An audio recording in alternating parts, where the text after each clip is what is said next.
Well, hello there, Sean the Extra Guy here. It's time for stream again. Oh my god. I had a bit of a, like, odd night. I couldn't get to sleep until, like, fucking 4 a.m. I felt, like, a bit restless. I'm not sure what it was, just, yeah, I don't know. Couldn't get to sleep, and then I felt tired. It just all of a sudden, like, oh, yeah, now I wanted to sleep. Like, I was tired, but I couldn't get to sleep, and then all of a sudden, like, okay, so I stayed up for a little bit, and then all of a sudden, my body went, hey, I want to go to sleep. It's like, fuck's sake. It's like, it was like insomnia, but not, you know? You're taking too long. You're taking too long. You're taking long.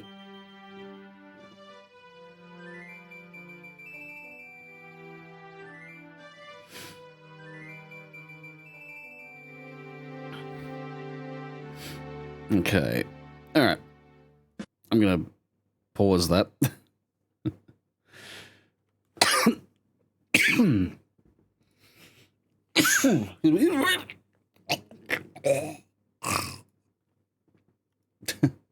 Because we're getting right into it.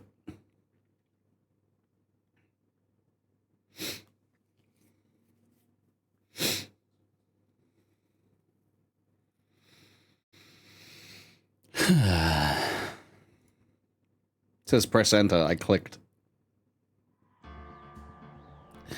All right.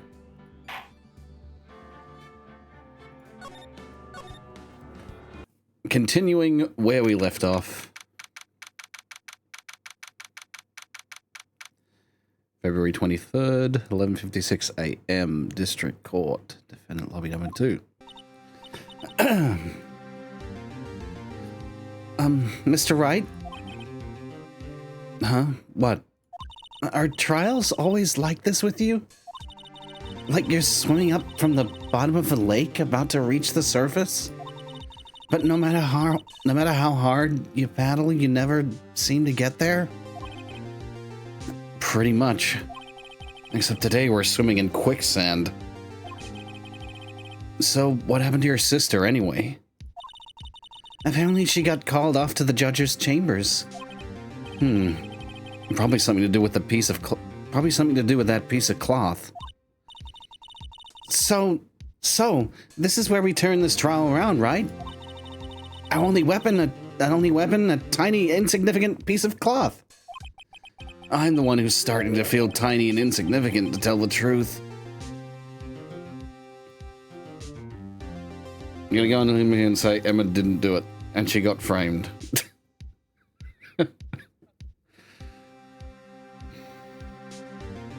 Well, you're close, but it's her sister.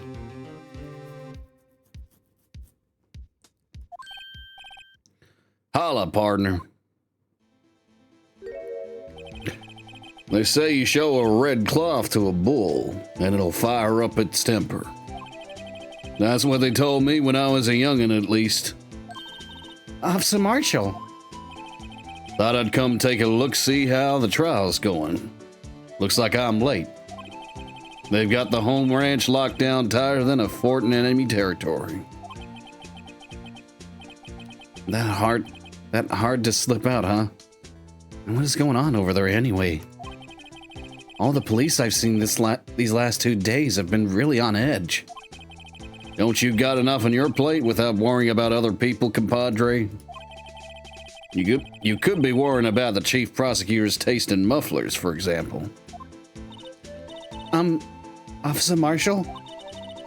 The whole muffler thing didn't have anything to do with scarves. She wasn't even wearing a scarf. You don't say. Now don't that just beat all? I've seen the red breeze blow at her slender neck many a time. I saw it that day too. She was wearing a red muffler. What? At the award ceremony that afternoon. Edgeworth's seen it too, I'd reckon. What does that mean? In the photograph taken at this crime scene, she wasn't wearing a scarf.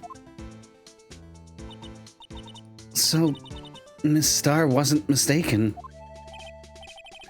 Well, it's about time. Remember, partner, sometimes you gotta grab the bull by the horns. And sometimes you just gotta let that bull go where it will. Time will tell. Is that John Red Dead Redemption?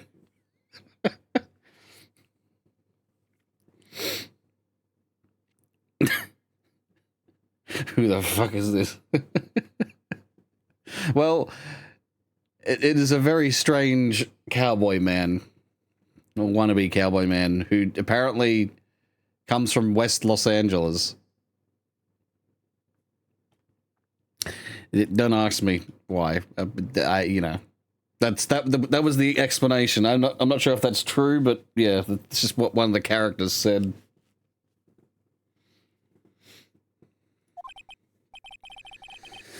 I have a bad feeling about this. So, what are we swimming in now, Mr. Wright? If it's steak sauce, I can hook you up with some fine ribs. Ooh-wee.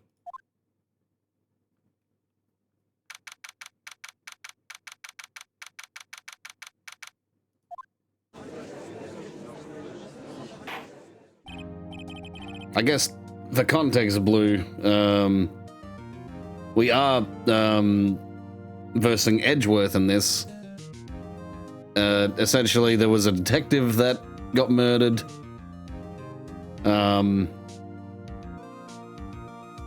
And we have to basically prove that the sister is innocent. Even though she's already confessed to the crime. So we're trying to find out, okay, why did she confess to this crime, essentially? And, you know, there's a lot of contradictions that the previous witness had. He was a lunch lady, but a very sexy lunch lady, who used to be a detective. I'd like to resume. What's up? The judge keeps looking over at the prosecution. Is something wrong, Mr. Edgeworth? Your face is blue, your lips are purple, you're sweating bullets. That furrowed brow, those grinding teeth, those watery eyes. What's more, your eyes are unfocused, you're doubled over, your back is bent. It can't be. This can't happen. I wonder what happened to Mr. Edgeworth. Well then, I believe it is time we continued on with this trial. During our recess, I had requested that the prosecution conduct an investigation. This is unacceptable. It seems our prosecutor is quite beside himself. Excuse me. Knock, knock. Who's there? Oh. That's not the fucking voice that I... excuse me. Knock, knock. What's with this guy? A strange stuffy aura seems to be... I gave him, like, a voice because I wish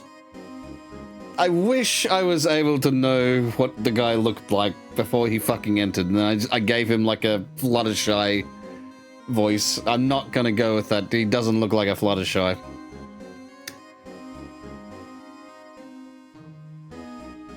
I don't trust him. I feel like I shouldn't trust him because look at him. A strange stuffy aura seems to be filling the courtroom.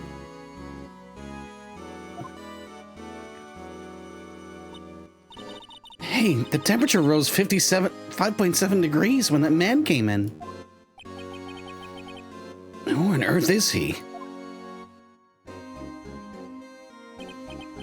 Ah, it's you.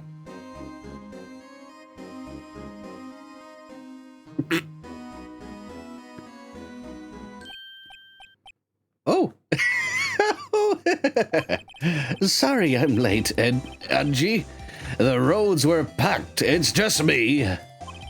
Long time no see, Edgy. How you been? Swim much these days? Edgy. Oh, Edgy. Edgy.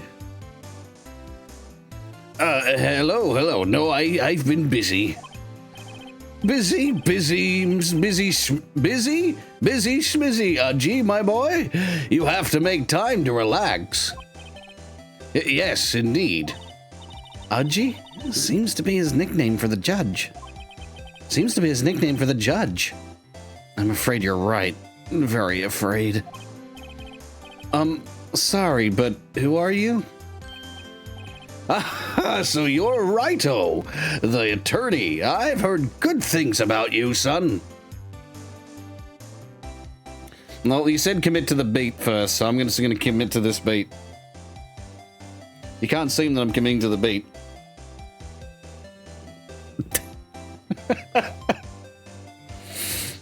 If there was a camera on, you'd see I was... Anyway.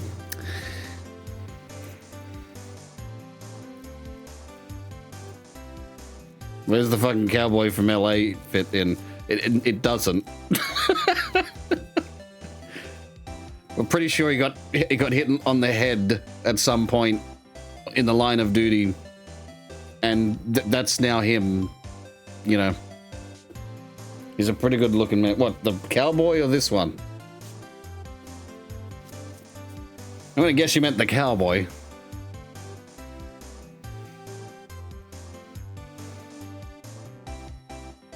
Or the sheriff. Hey, thanks. Sorry about our little worthy giving you all that trouble, eh? You know, we should all go swimming together sometime. Jolly. Little worthy? Little worthy? Mr. Wright. You don't know the district chief of police? Chief of police? He's the ranking top police officer in the entire district.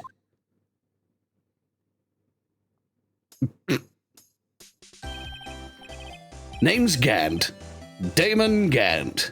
Pleased to meet you, everyone. Oh, this guy. Okay. So, to what do we owe this honor today? It's been over 2 years since you last came to this courtroom, hasn't it? Well, it's worthy here. Look at the poor fellow. I just thought I'd help out by bringing this. Hey, that's my sister's muffler. So Miss Star wasn't just seeing things. When the crime occurred, Miss Sky really was wearing that muffler. But to think that it was stuffed into that exhaust pipe. On Little Worthy's car, no less.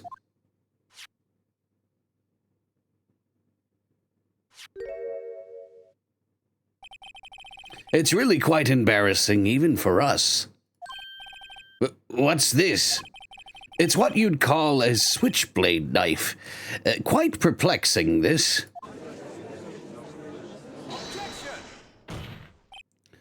Chief, what kind of outfit are you running? What kind of outfit are you Hang on. What kind of outfit are you running? Mr. Edgeworth? How could they miss such a vital piece of evidence?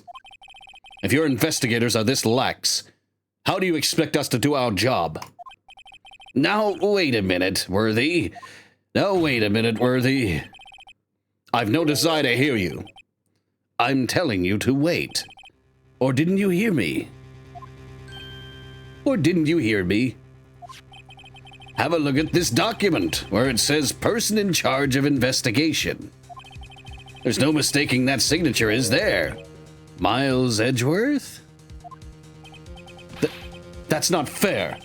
On the day of the crime, I had your head in the clouds because you got that award. I know how you feel. But you're the person in charge. I'll expect a written apology. Trouble is, I'm making him almost sound like fucking the judge. In other words, it's almost slightly my Mr. Krabs voice. What? Are you serious? What? Are you serious? Hang on. What? What? Are you serious? Yeah, I was just trying to get my Edgeworth voice. I haven't prepared well.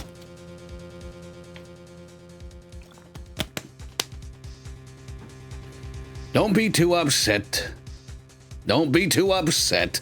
We'll find a way to clear up this mess that you made. We'll find a way to clean up this mess that you made.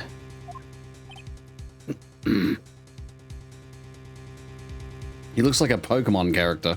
He kind of fucking does. She also looks like a Pokemon character. This is the first time I've seen Mr. Edgeworth at a loss for words. This is the first time I've seen Edgeworth at a loss for words. Edgy hedgy. Well, edgy hedgy is Shadow, but... This kind of major blunder is unlike you, Mr. Edgeworth.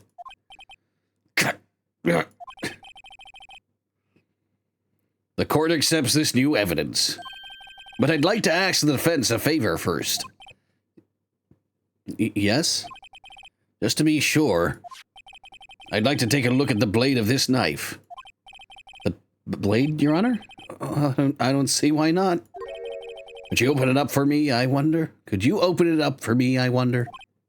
Yes, well, I think all you have to do is push that switch and... If I cut my finger, Mr. Wright, I wouldn't be able to pound my gavel anymore. Yeah, but if I cut my fingers, I wouldn't be able to point at people anymore. Yeah, but if I cut my finger, I wouldn't be able to point at people anymore. Come on, just hurry up and open... Come on, just hurry up and open it. I'm not doing this, by the way.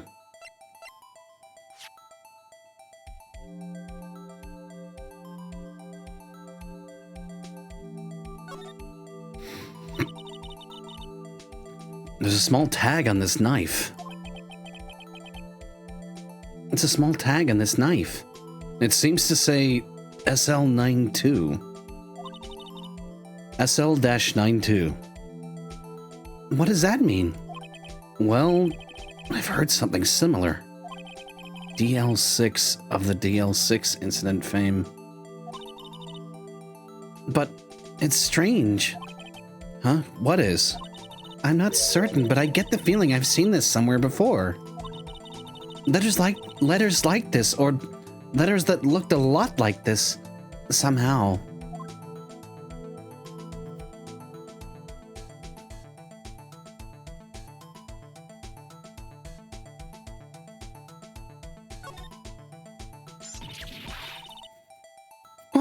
What? Don't scare me like that. I'm the one who's scared. Look at this knife blade. The tip is broken off. And this dark red stain. Blood?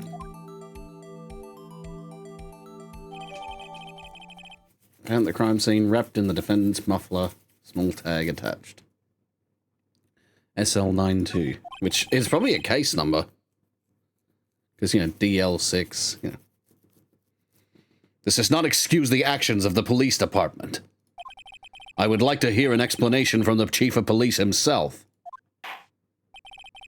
I'm terribly sorry, but could I ask you to testify for us about the split between the prosecutors and the police, and this knife? Sure thing.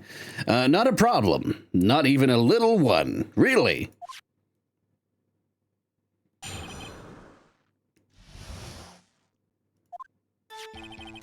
This knife is special, but I can't say how here. Unless there's evidence to prove a connection between this knife and Goodman. And that was a bad day for the department. We weren't in any shape to do an investigation. A detective was killed at the police department, see? What a mess. What a mess. The time of the crime? 5:15. Scary coincidence, eh? It's not officially linked to this here case, so I can't talk much about it.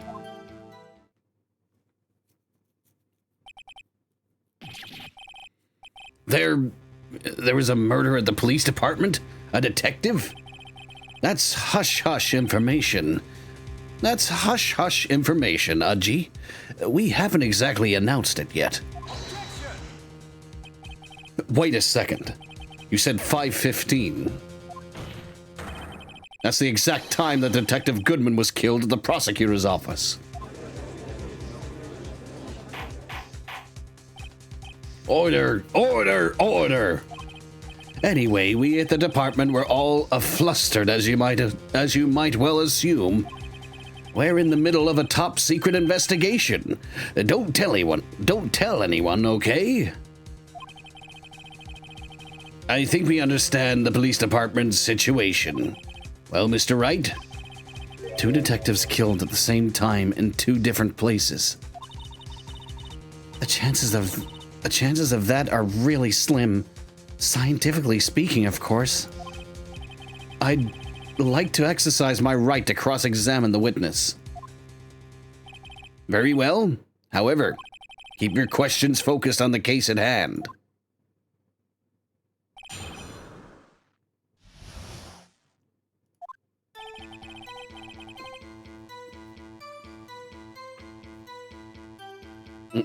I'm gonna press anyway. Excuse me? Special? Hard to come by this particular knife anywhere else.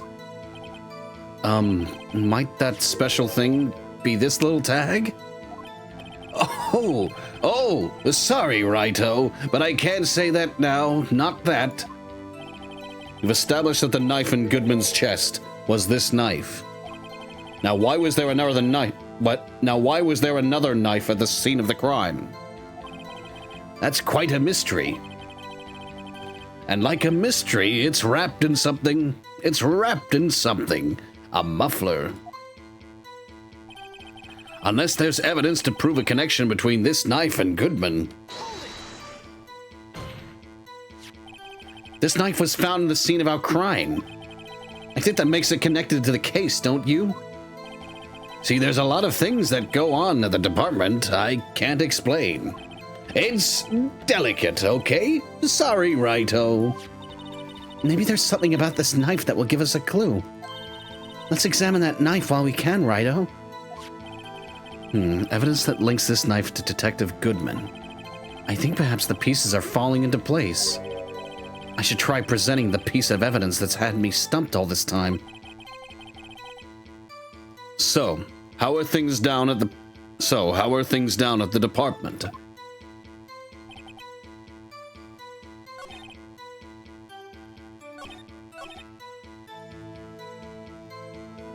Okay, present this.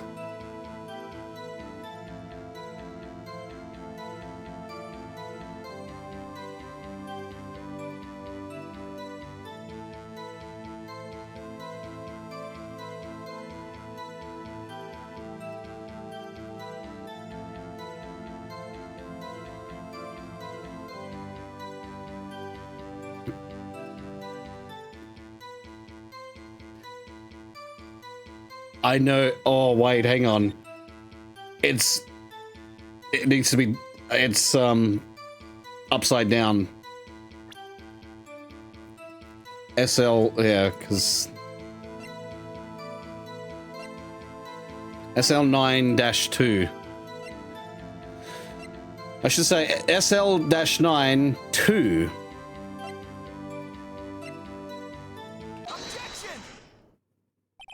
Wait a second. Ah, at last, an honest-to-goodness objection. This knife. This has to have something to do with Detective Goodman. What do you mean? Ah, and honest to goodness, what do you mean from Udgy? This is great. How the fuck is withholding special information allowed? We're in court. Well, again, this is the new revamped court system.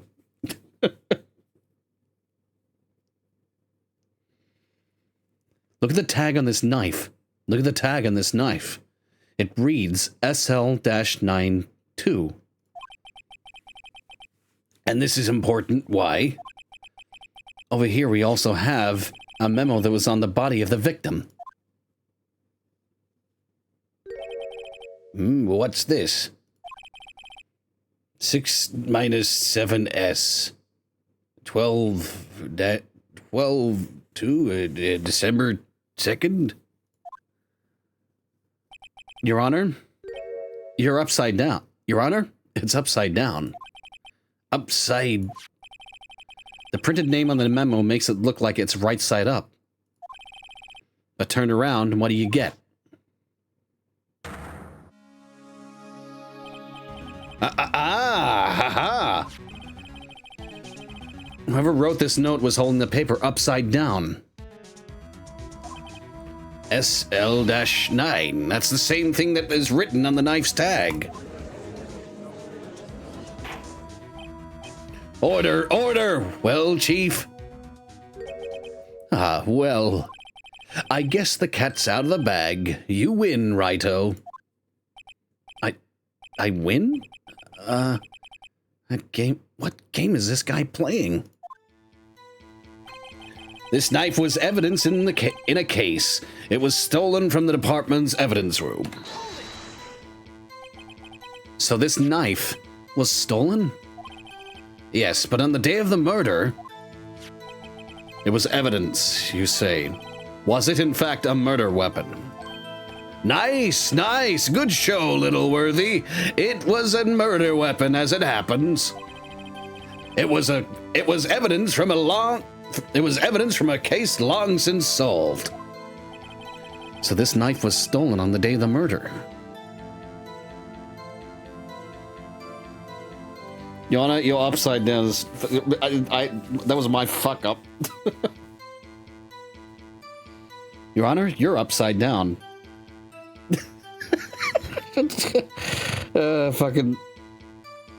I need that visualized. Your Honor, you're upside down.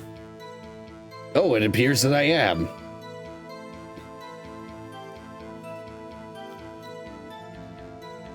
Just his bald head, like, just resting on the podium or whatever.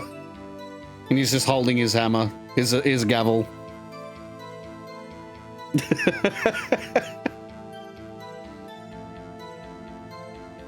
And Edgeworth is just like, just on his side, just going, "Argh. Can we please get on with the trial?"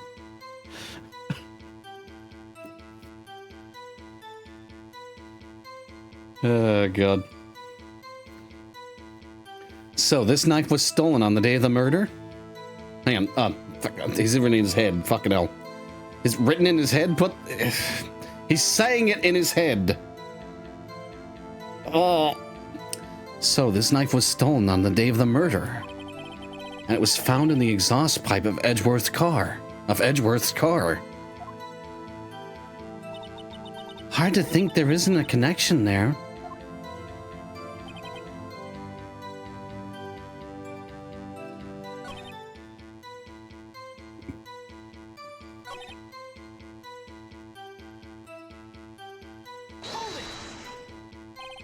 Something happened to the police department too, huh?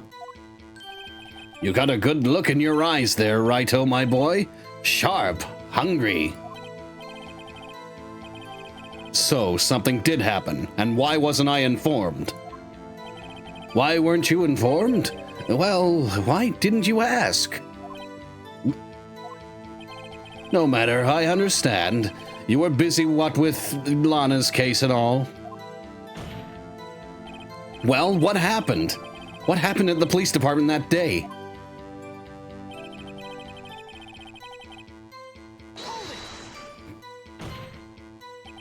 On the same day that a detective was killed in the prosecutor's parking lot, another detective was killed at the police department? Another detective was killed at the police department?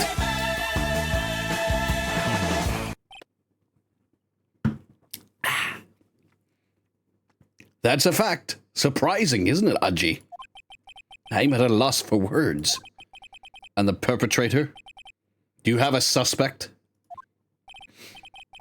Well, there was a suspect. Just arrested him, in fact. Just arrested? That was quick. But there's still a lot of unanswered questions. Maybe you could help, Righto. I suppose I could help if you help me by giving me data on your case. Oh, good one. This kid's sharp. Okay, here's the deal. I'll tell you one thing and one thing only.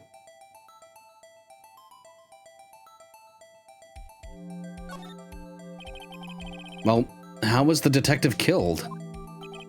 How was he killed? Now that's the interesting part. It was what we in the force call a stabbing with a knife. A knife? It's exactly the same as Detective Goodman. That's the spirit we're cooking now. But you know, that's not the only thing that was exactly the same. What do you mean? There were more similarities between the two cases than the cause of death. It seems like I'm going to have to press this a little bit. It seems like I'm going to have to press this a bit harder.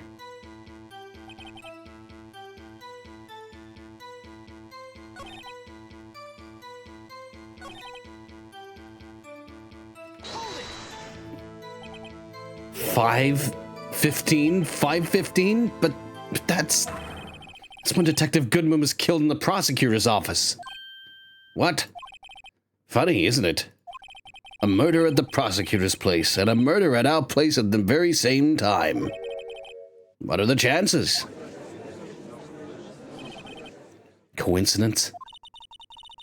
This is just my gut feeling, but I'd say there's a 0.001% chance of that happening. Chief Gant, please tell us more about the incident.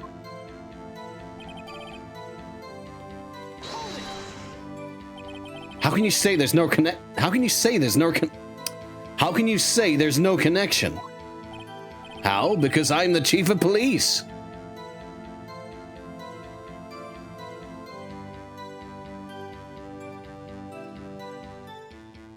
You know, that's not, it doesn't mean that, fuck you. I can't just say anything I please, Righto, you understand? You understand? Try to understand, Righto. Well, if you can prove there is a connection, more power to you. Maybe there is something that ties the two murders together. Whatever it is, I'd better find it and get to the bottom of this. Two detectives were killed at 5:15. One at the prosecutor's office. And one the police department. That can't be a coincidence. And that knife. What was it doing there? I'd better check this knife out.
Oh, man, I'm... Okay, I'm gonna have to fucking...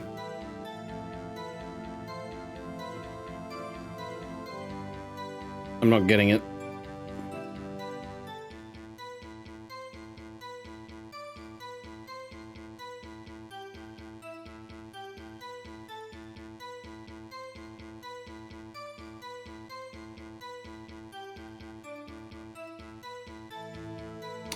Okay.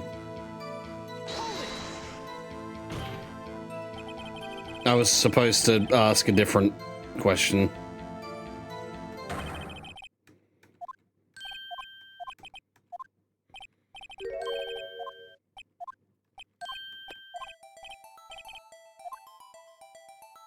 I love it. Here's the deal. I'll tell you one thing and one thing only. Even though I just went with this, went through this with him. So tell me, where's the victim found? Well, I can't speak on where the corpse was found, but I can say the crime took place in the evidence room at the police department. The evidence room? Wait a second. I have heard of that. The evidence room? Didn't he mention that in his testimony just now? The knife was evidence in a case. It was stolen from the department's evidence room. There's the connection between the two cases. You seem happy, Mr. Wright. Happy? We just got handed out ticket to go down on this We just got handed out ticket to go down on this case. With the link between the two cases established, we finally have some leverage. Now we can get Gant to testify about the details.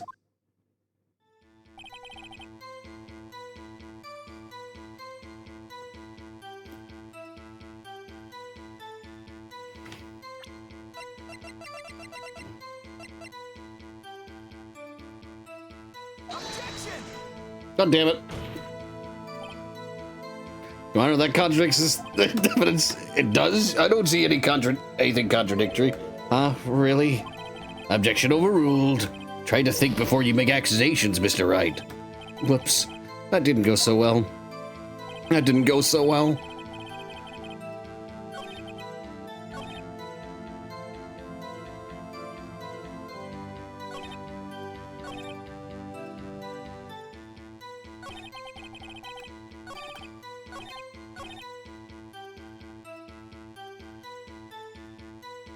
Well, now okay, what am I doing wrong then?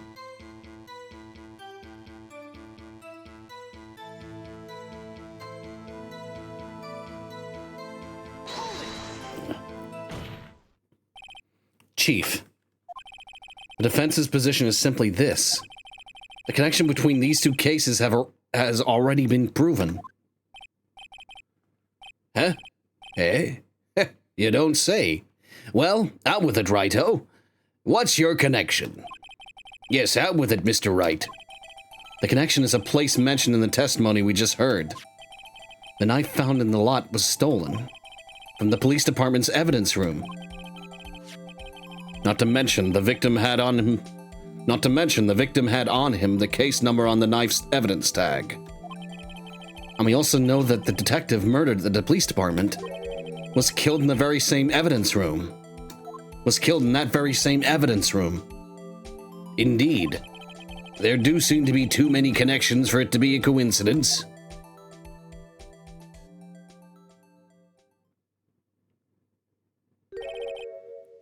You two make a good pair. It took my men 2 days to find out what you deduced right here. Chief, I request that you release your information on the victim at the police department. See, that's the tricky part. It hasn't been announced yet, and all. Can we get the information unofficially?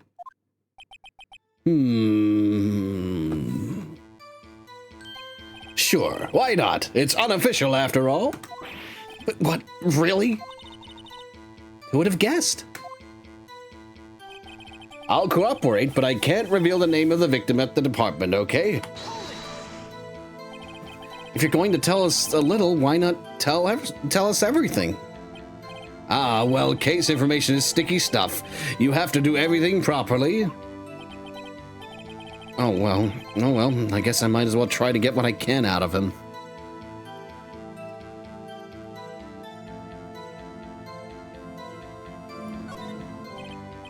Okay, how about the gender of the victim? You want to know that? Okay, a hint. Let's see, first hint. The gender that's not female. Aha, he was a guy. What did I tell you? The boy's sharp. The boy's sharp. Stop goofing around, Mr. Wright. This is serious business. Sorry, Your Honor. Hey, tell that the chief of police. 2 detectives were killed at 5:15. Okay, that clearly wasn't the... You're assuming his gender? I mean, it's there. You're assuming gender?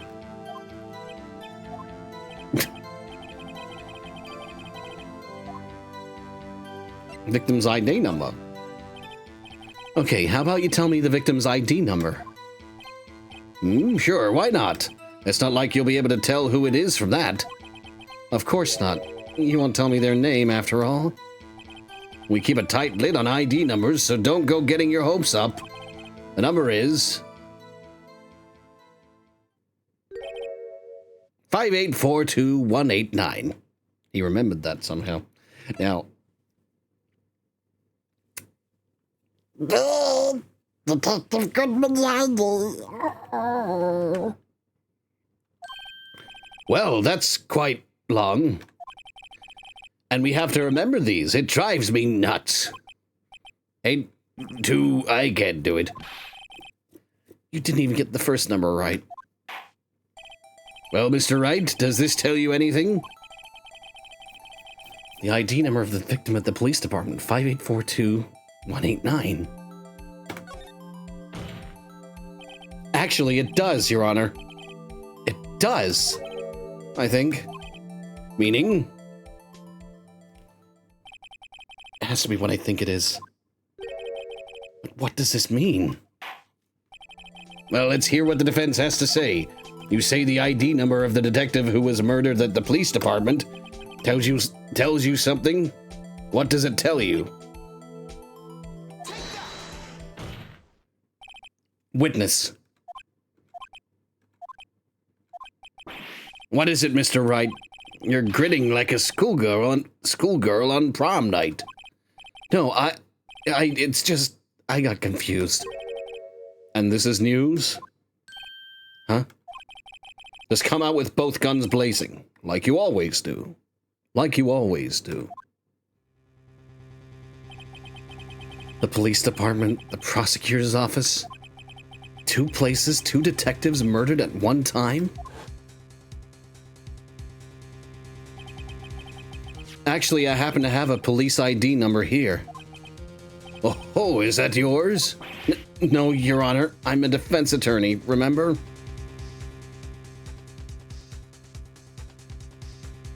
This guy being the chief of police explains a hell of a lot.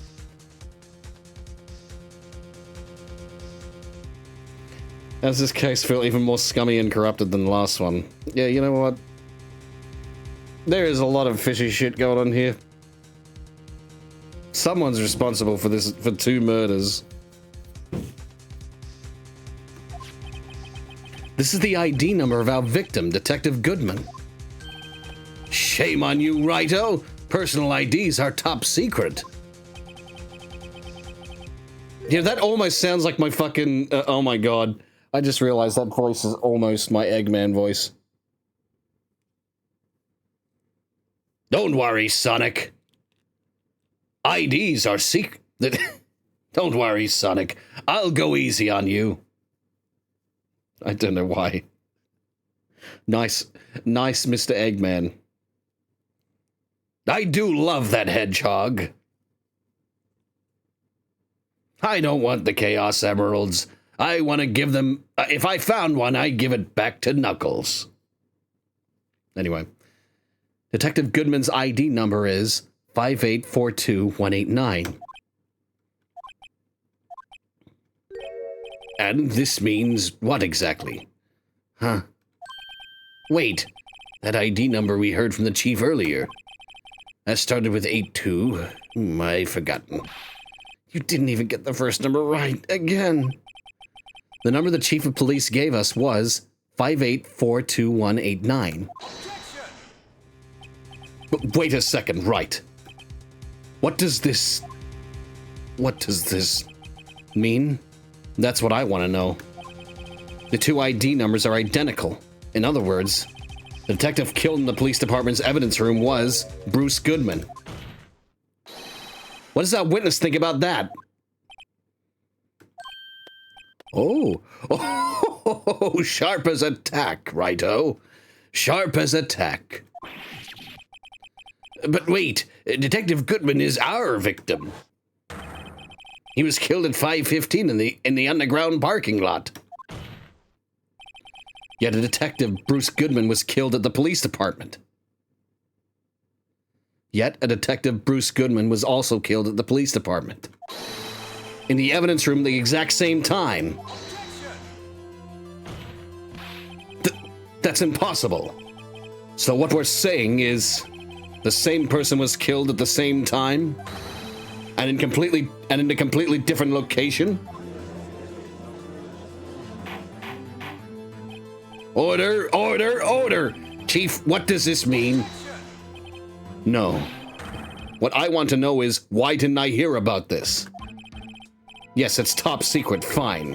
But I'm the prosecutor in charge of the case. Now, just wait a second, Worthy. No need to get all flustered. Your Honor, the police department has made a grave error in this case. Wait. I said, wait. Or didn't you hear me?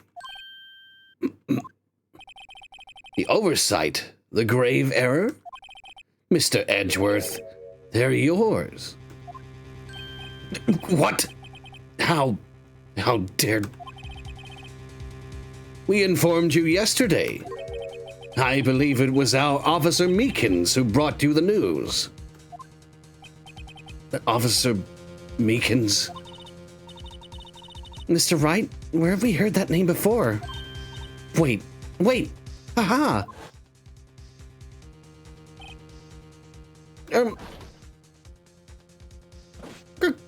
Yeah, we're in America, apparently. And that was just one thing I pointed out. Why does he have a Japanese armband on? Why does he look like a fucking Japanese traffic cop? Anyway. Excuse me, but Mr. Edgeworth, anyone on the premises? Anywhere on the premises? I'm here, sir, at the request of the chief, sir. I've got your report, sir. You don't mean him? According to Meekins, you didn't accept the report. Hard to believe. But your officer, he told me... He said that the report had nothing to do with the Lana Sky incident. Detective Bruce Goodman murdered in the police department evidence room.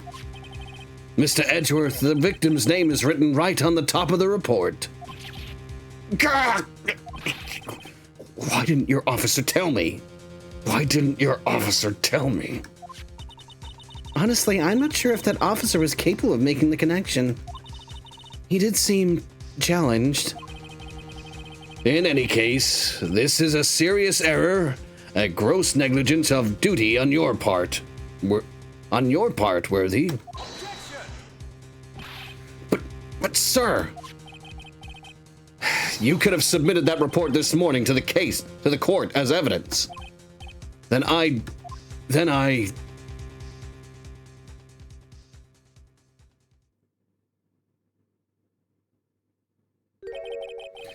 No such luck this time, Worthy. Or should I say unworthy? No such luck this time, Worthy. Or should I say unworthy? What? Now, what was the second rule of evidence law, Well, Mr. Wright? Huh? Oh, well, it's, Rule 2. Unregistered evidence presented must be relevant to the case on trial. And how is this rule relevant? Normally you submit a list of evidence to be used in court before the trial. This report wasn't on that list. So, what does this mean? I couldn't submit this evidence until a connection was proven in court.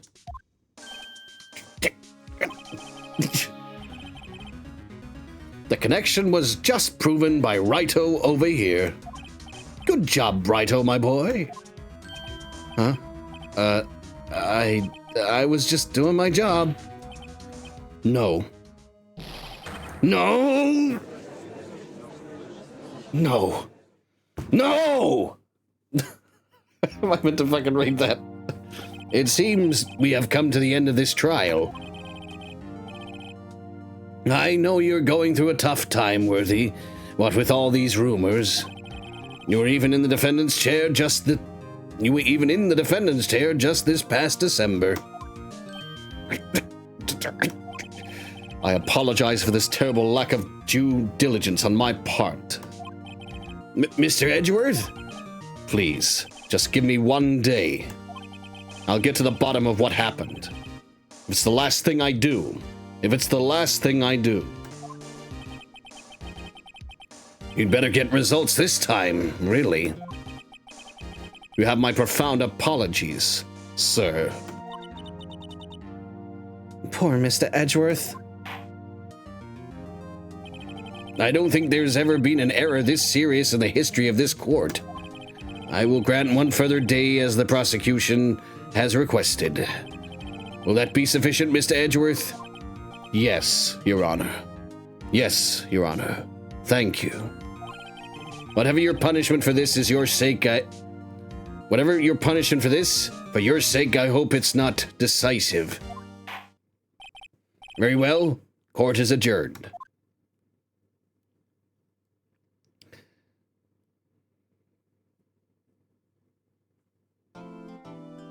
Is Gant trying to get Phoenix to solve a murder for him? Is that why he's being a prick? I don't know. I think he's the one that did it. Because he wants to pin something on Edgeworth. I don't really remember this trial again. Like I don't remember who the actual suspect was, but I think it's him. Because he wants to pin shit on Edgeworth to make him look incompetent.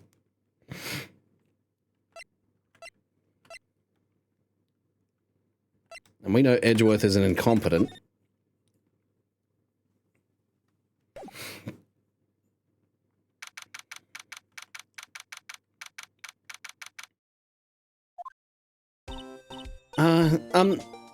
Mr. Wright? Mr. Wright, so what's going on with the case anyway? I'm a little confused. Huh? Well, let's see. What is going on? The victim, Detective Bruce Goodman was stabbed to death after 5 p.m. on the 21st.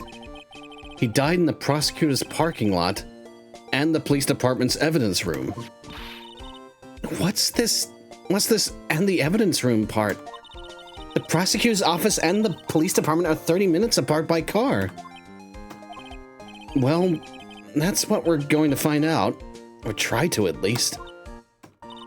Alright, let's do it. I'm glad she's in good spirits, but I'm not sure she's going to be much help with this. Don't be so sure, Mr. Wright. Huh? Look, we're in this together, right? I'll prove that these thick rimmed glasses of mine aren't just for show. Let's go. Science awaits us.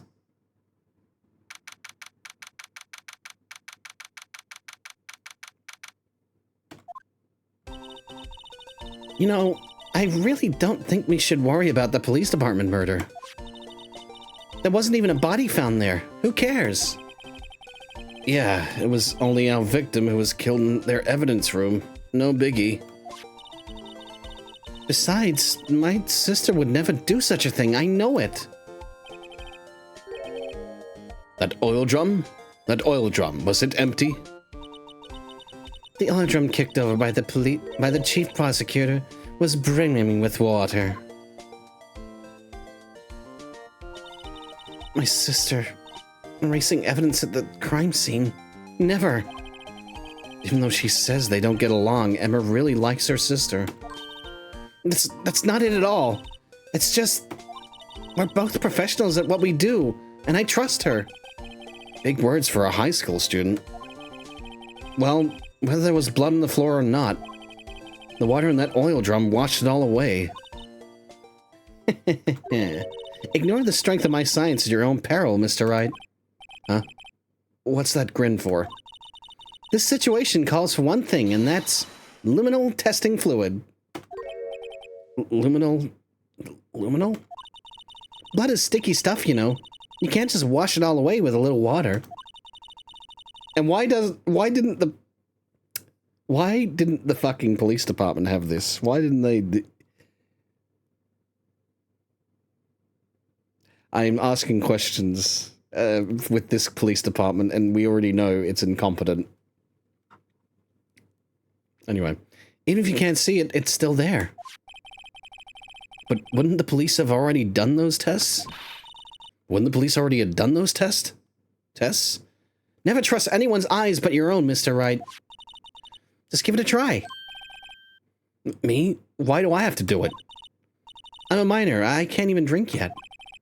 We're testing bloodstains with this stuff, not drinking it.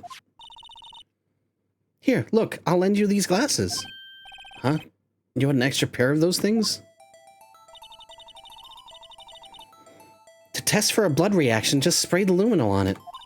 Like this, see? Press enter to spray it on. Okay, let's find us some bloodstains.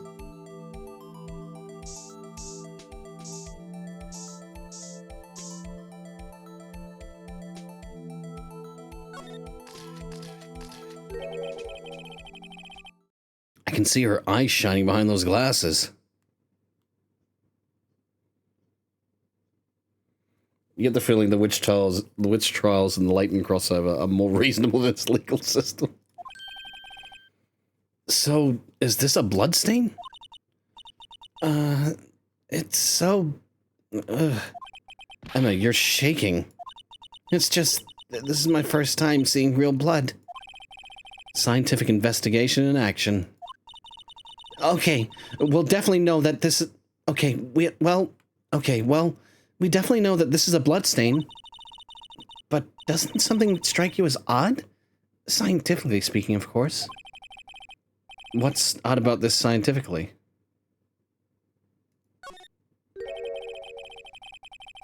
Well, the bloodstain's location, of course. It's elementary. Huh? Why is that elementary? I mean, I would think that if there was a fight, you'd expect some bloodstains here. I suppose you might think that. Come on, Mr. Wright, we're all counting on you. There is something odd about this bloodstain, but if it's not the location of blood, then maybe it's the amount of blood that's odd. Well, because the reason I went location... I was thinking of doing amount of blood first, but in location, it's like, well, it's not quite near the boot of the car. Anyway, the trunk.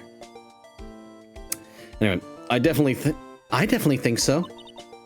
I mean, look at all the blood in the sole of the victim's shoe. It is pretty strange. If they fought here, there'd have to have been more blood than this. Hey, Mr. Wright? I know what happened. By the way, I just worked it out. Someone stuffed a body into Edgeworth's car.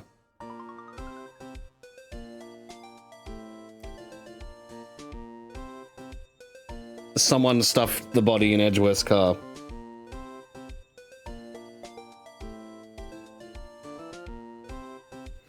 Anyway.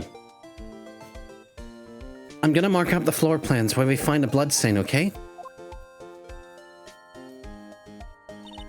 See? I'm pretty handy to have around, right? Yeah, and this stuff's pretty handy, too. I saved up my allowance to buy that. Luminol testing fluid. Solution used for scientific investigation finds blood traces, spray to use. We can't be sure that the police will reveal all their evidence in court. Sometimes they'll fail to mention evidence that doesn't fit with their view of the case.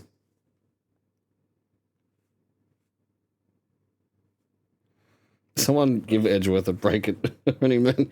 This one, he might actually kill someone. Then let's drag that hidden evidence out into the light of day. Yeah. It feels like we're really investigating a crime now, doesn't it? Guess I should give this spray on it. Guess I should give this a spray on anything suspicious. Huh. Huh. I wonder how that fluid of yours would react to a nice telebox. Miss Starr. You only trust your own eyes, hmm? Not bad, you two. This day-old deli box is on the house. Sorry, it's just that kind of lead-in doesn't really get my mouth watering. You certainly put me in a tight spot today. My apologies, Miss Starr, but... No, it's okay. It was my fault. Oh, we know. I witnessed everything from the security room right there. But I was afraid that wouldn't sound convincing enough, you see. I was wrong to think that. I'm sorry. Sorry? You lied on the witness stand. That's unforgivable. Little girl, don't forget what's important here. Even if the place I witnessed the events from was different, I still saw what I saw. I saw Chief Prosecutor Sky stab a man in cold blood, and that testimony still stands. Ah! I swear it on my honor as a detective. She stabbed Goodman. I think she stabbed... I think what happened was she stabbed the dead body. Or at least...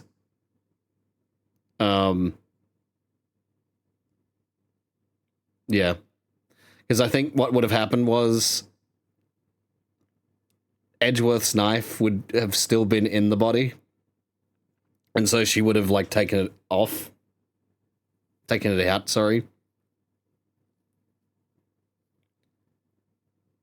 I don't know, maybe to, like, make Edgeworth appear as though he wasn't the murderer. But anyway. I don't know. There's something going on here. I know this photograph has something important to tell us, but what? So, you're a detective, weren't you, Miss Starr? Yes. It was a long time ago. Well, 2 years ago. 2 years ago. No matter how hardened the criminal, when they face me, they coughed it up. Coughed it up? Coughed it up? They confessed. They babbled like babies. You know, I may seem like a demon sometimes, but I can be an angel too. I wouldn't doubt it. Every day I drag the dirt out of the mouths of... Every day I dragged the dirt out of the mouths of suspect after suspect. And before long they called me the cough-up queen. Oh, and here I thought someone had gotten food poisoning from your lunches. And you were let go or fired? I felt that I had found my dream job when I became an investigator. And if these prim and proper prosecutors hadn't let me go, I'd still be one today. It's all because of that case. The SL9 incident. SL9? Wait, does she mean...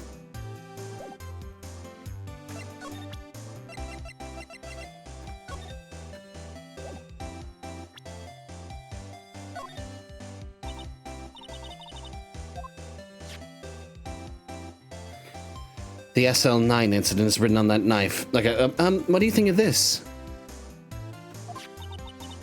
And on that note, Goodman. Goodman was the head detective on that case, you know. Really? That knife was evidence from that case, the murder weapon. It was due for transferal the day that Goodman was killed. As I suspected. SL9 isn't over. Not yet.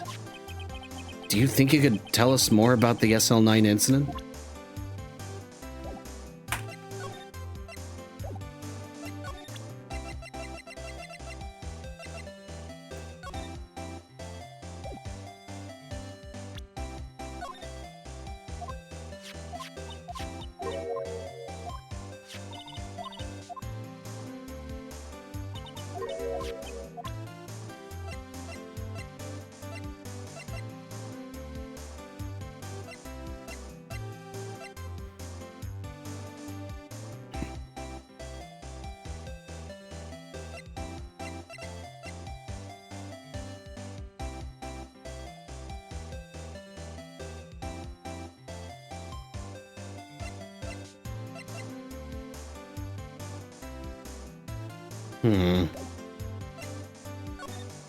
It seems she doesn't want to tell us.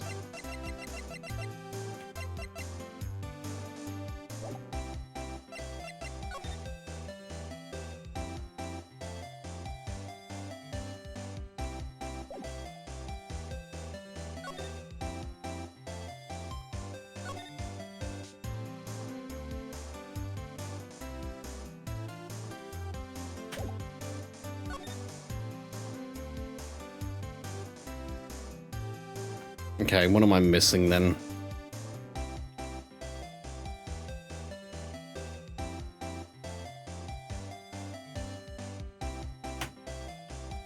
Ah, fuck's sake. Alright.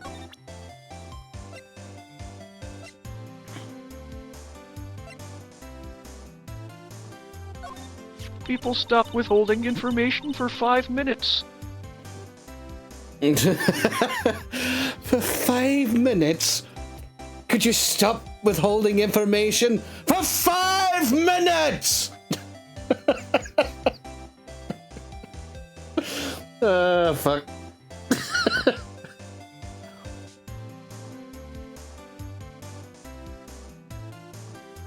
Alright. I had to present that. I guess, you know, I was gonna do that anyway. But yeah, alright. If you think about it, I could have taken that picture from the guard room. But even I get flustered sometimes. So you went straight to the scene of the crime? I rushed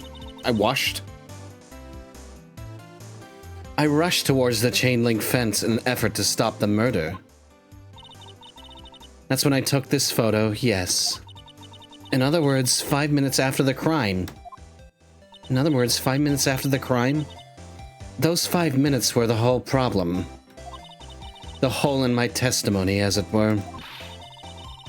The 5 minutes weren't the problem, Miss Starr. You lying was the problem. Listen, little girl. I've had my testimony disregarded before. And I wasn't going to have it disregarded again. Just like that time. That time?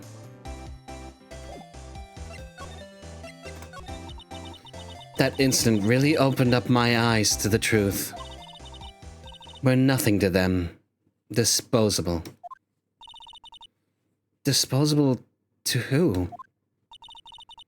2 years ago, I was the biggest... fucking hell. It was the biggest case I'd ever handled. The police and the prosecutors were desperate for decisive evidence. So they didn't solve it? On the contrary, it was solved quite cleanly. The criminal was caught and executed. Executed? Yes, the criminal got what was coming to him. Yes, the criminal got what was coming to him. It doesn't get any cleaner than that. The only problem was, they never did find decisive evidence, not a shred. What? But the criminal was executed, right? On the basis of evidence of a sort. Made up evidence. What? You mean they executed someone with fabricated evidence? The best part came several months after the trial. Every detective involved with the case was dealt with. Some were demoted to patrolmen, others found themselves out of a job. And you were one of those? Myself and one other person you know well. Wait, could it be... Exactly. Detective Jake Marshall. Oops, I mean, Police Department Security Detail. Detail? Oops, I mean, Police Department Security Detail. Officer Jake Marshall. As professional detectives, we investigated that case from every single angle. Jake was particularly determined. And then it was over. And he was demoted. However, he hasn't forgotten, and neither have I. You haven't forgotten SL9? There was another side to that case, a hidden side. That's what we're after now. And no one up in their fancy offices can stop us. Wait, those lunches you sell. There's only one reason I come to sell lunches in this accursed office. I come here to meet old friends, boyfriends that can help me investigate. Miss Star's old boyfriends. How many does she have anyway? Just when all the detectives in SL9 have disappeared, we find new evidence. There has to be a connection. So, Rookie, what? It seems like you're serious about investigating this case. Yes. Then you should take this. A Salisbury steak lunch? I know a certain guy who might help you if you tempt him with this treat.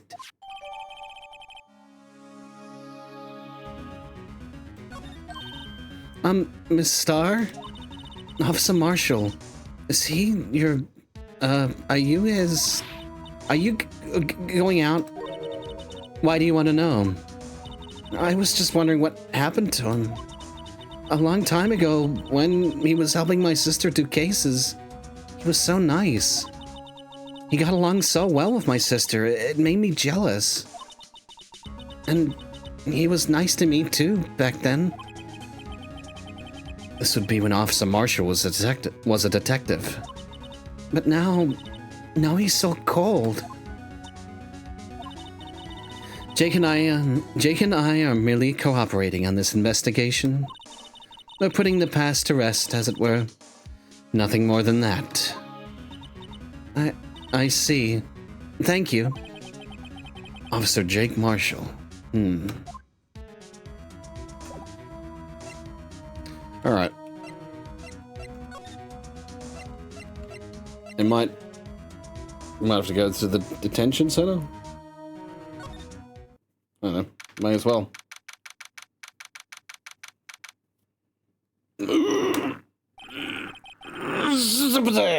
Okay. Hope the detectives aren't yelling at her. How'd you kill him in two places at the same time? Can you imagine? How's she supposed to answer that? Wait a second. Didn't Mr. Gantz say they'd arrested a suspect in the police department murder? Let's come back later.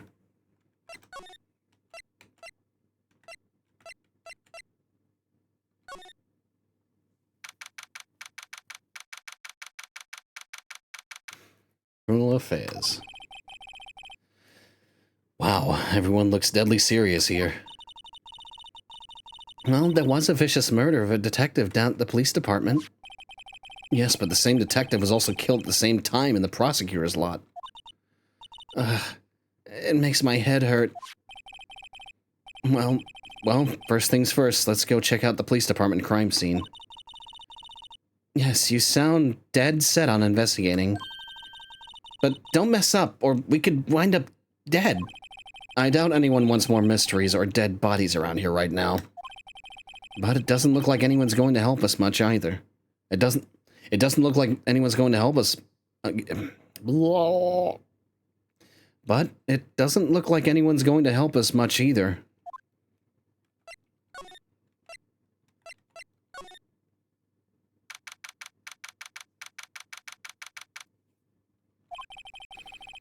It's even busier here today than it was yesterday. Detectives are running around so fast they're blurring. I suppose it makes sense. A detective did get killed here after all. So, the evidence room. The scene of the crime. According to the pamphlet, we got at the front desk. Here it is.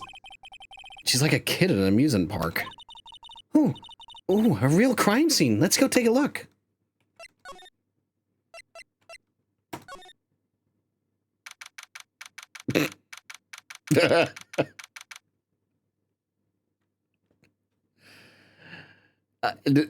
Can I just take a second to just analyze this dude's setup?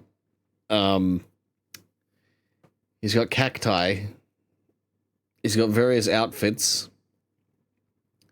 He's got a plaque on the desk that reads Texas. So many whiskey bottles. Dude drinks a lot.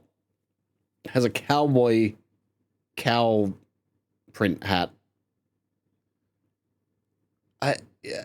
You know, what's with the decor in this place? It's very eccentric.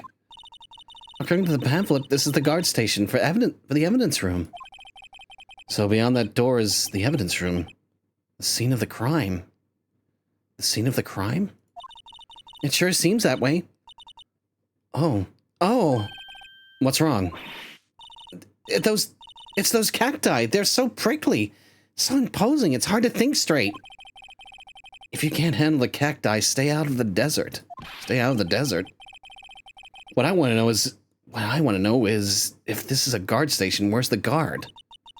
I have a feeling I know who he is already.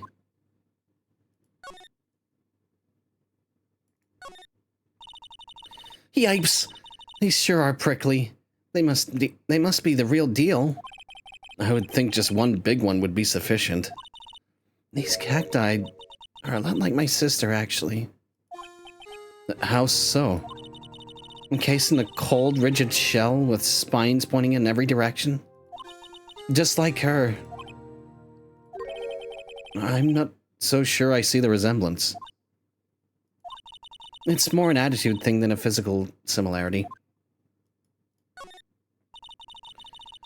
There's a security guard uniform hanging here. It looks more like a costume than a uniform, honestly. A leather jacket, leather pants, a leather... What's this called again? A pinchy... I know, a poochie. Wait, maybe that wasn't it. It's a poncho, but I think I'll keep that information to myself for the time being. It looks like there's a video feed from the evidence room here. There's a light blinking below the monitor. It says recording. I bet we could use this computer to check on who went in and out of here. Who went in and out of there.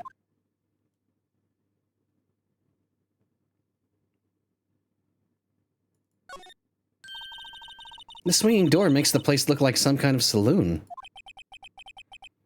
But look, it's nailed shut. You can't get in that way. Of course not. If you went in it through here, the cactus would fall over. Ouch. I'd say it'd be more of a yeah myself. I just realized he's got a fucking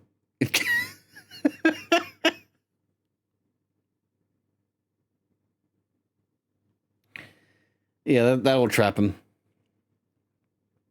The evidence room's beyond that door. Let's just walk in. It won't open. You thought it'd be open? I think we need someone's permission to go in there first. Look on the floor, a lasso.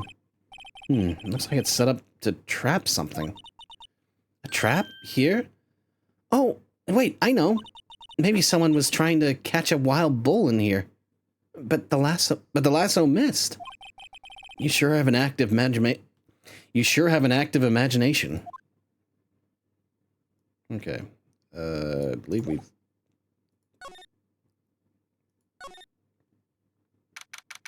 Yeah. Couldn't do much there. This place is charged with frantic energy as always. Please! Huh? wasn't that... Please! One steak lunch, please. Oh, it's you. Detective Gumshoe? Now it's no time for chit-chat, pal. I'm a busy man. What I really need is a steak lunch from Lunchland. Oh, you mean one of those? Actually, it's not for sale. I think I just heard the sound of his heart breaking. Now's no time for despair. I've caught out criminal. I've caught out criminal. Now we just need evidence. The criminal? You mean... You heard about the stabbing in the police department evidence room, right, pal? On that same day that a detective was killed in the prosecutor's parking lot, another detective was killed at the police department. And the perpetrator? Do you have a suspect? Well, there was a suspect. Just arrested them, in fact. It's the biggest scandal to hit this station in ages. Everything's topsy-turvy. But Detective Gumshoe, who was it? Listen, pal, all I know is I need me a steak lunch pronto. Standing around here talking isn't going to fill my belly. But wait, don't leave. If you want to know more, head on down to the detention center, pal. Questioning should be over, so I figure he's down there having a good cry.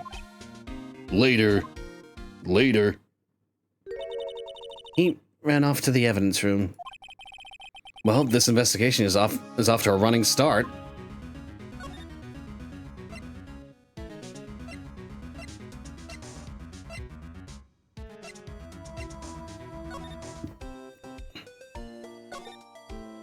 There we go, detention center. I don't know why it's so, like, fucking...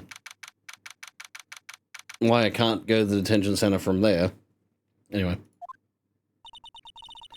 Still, I do feel better about things a little.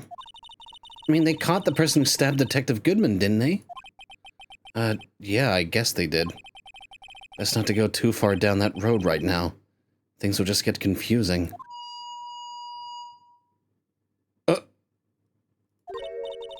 What was that? Sir, that's what I'm saying. Me, a perpetrator? I'd say I was the perpetrator again, sir. That's what I'd say. Oh, this poor motherfucker. This poor motherfucker. Hi. Greetings, sir. Wait, I know who you are.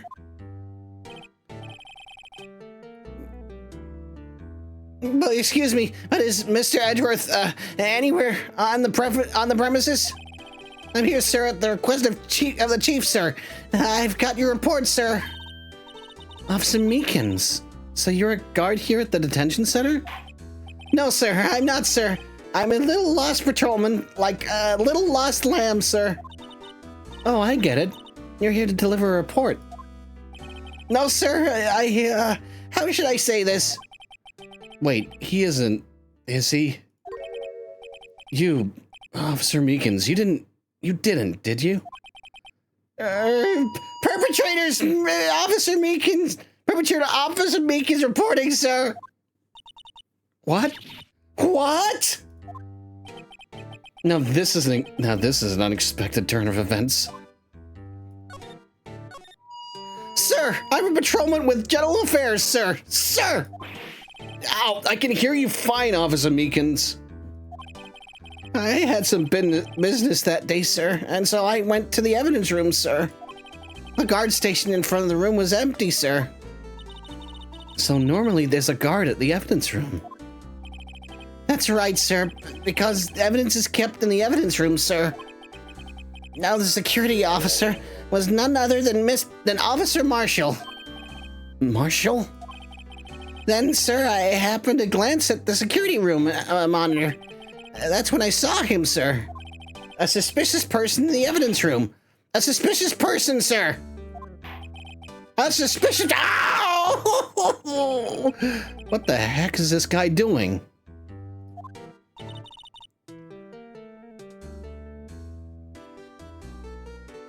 So, what happened then? After that, sir, everything went white. I saw red. I blacked out. And And when I came to, I was here in the detention center. How long were you out? How long were you out? Days? Might I ask, what happened to your hand? Sir, there was no one to bandage me, sir. So I did what I could to wrap it up, sir. A bandage on his hand? Just like Miss Sky. Yet another similarity between this case and the one at the prosecutor's office. First things first, tell us how you hurt your hand. About your hand, did that happen during the course of the crime? Well, you see, sir, don't you think you should just confess? Sir, but there was nothing I could do. Nothing you could do? Sir, to tell the truth, when it happened, when the detective pointed that knife at me, I just hollered, sir. And the next thing I knew, I was unconscious. The next thing you knew, you were... Huh? And when I opened my eyes, I was alone in the evidence room, all alone. Alone because Detective Goodman had disappeared. What? And then when I looked down, I was gushing blood from my hand, sir. Oh, the shock, oh, the sorrow, sir. Can you imagine how I felt? The victim's body disappeared? That's some story. I don't mean to pry, but are you the perpetrator? You are the perpetrator, correct? You killed Detective Bruce Goodman in the evidence room, right? Sir, please don't look at me with those sad puppy eyes, sir. If you have to label me as perpetrator or victim, sir, then label me victim. I would, but you happen to be in detention and alive and well at that. Yes, well, that's true, sir. I suppose you could say that. Did you know the victim, Detective Goodman? Well, sir, if I had to label him as a stranger or a total stranger, then I'd say he leans heavily in the total stranger side. So, you didn't know him? Sir, I work in a tiny department devoid of light or other creature comforts. I don't know any detectives. So, if he was a total stranger, why did you stab him? Sir, I had no intention of killing him, sir. None. Nor do I have any recollection of killing him, sir. At least someone around here is more confused than I am.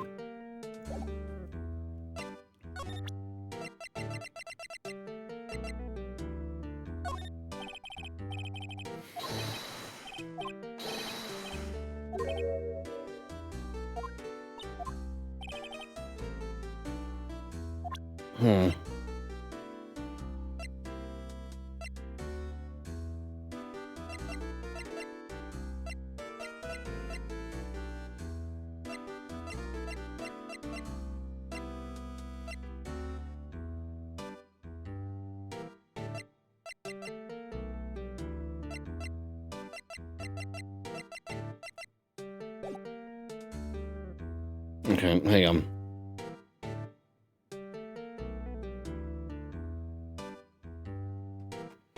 Okay, apparently gotta present the ID.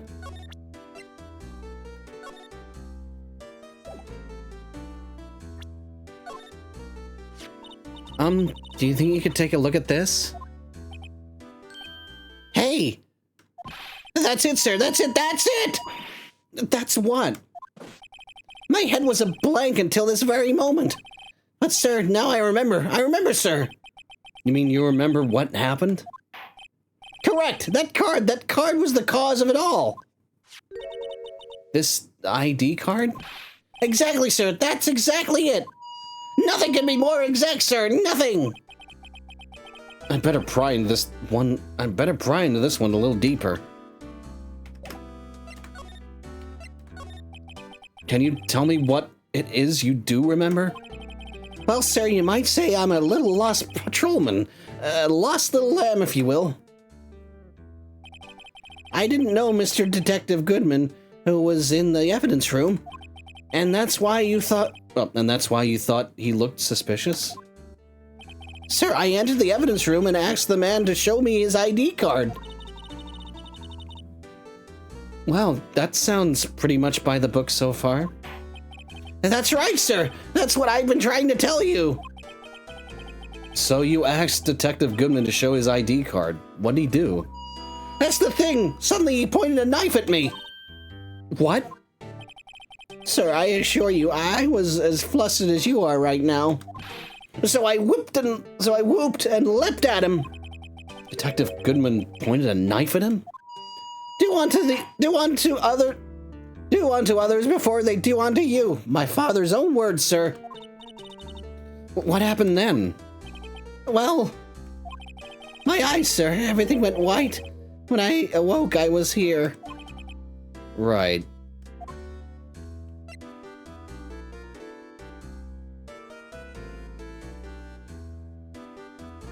But how... What? What, so he doesn't remember the previous day? He doesn't remember yesterday? What?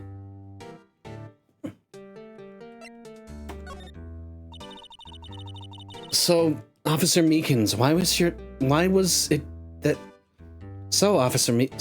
Meekins, why was it that they arrested you? What do you mean, Emma? Let's look at what we know. Now, Officer Meekins didn't know Detective Goodman, and the victim whom he met at the scene of the crime didn't show his ID card. In other words, we have no way of knowing the victim is really the victim.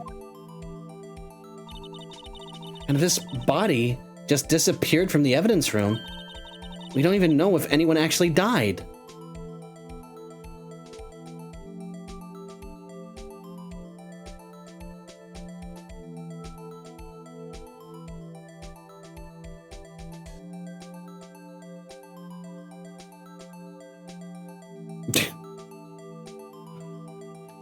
Is Buzzy Phoenix, actually... can I talk to you for a second?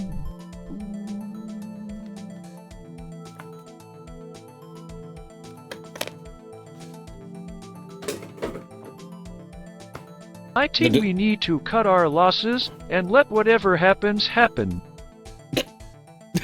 He didn't even say this guy is a lost cause.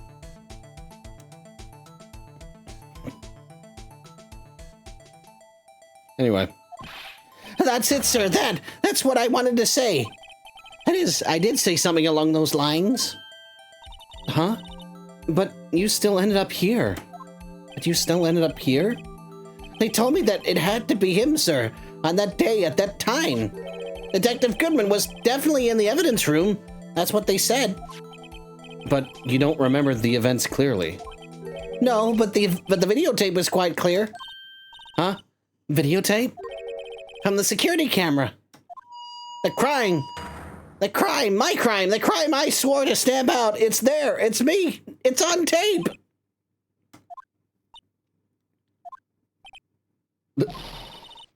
And you waited until now to tell us this? I'm sorry. Really sorry, sir. I'll hand over my badge. I don't deserve it. No thanks. I have my own. Well, guess we'd better go check out the crime scene.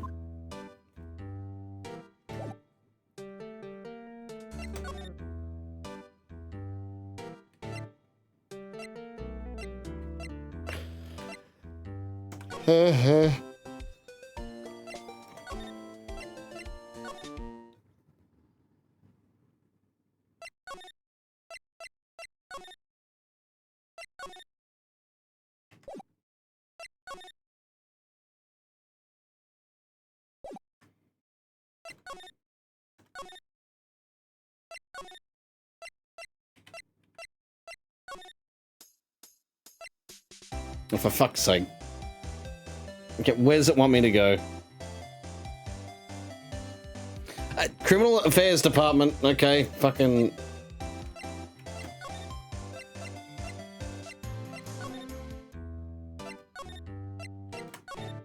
What do you mean fucking Criminal Affairs Department?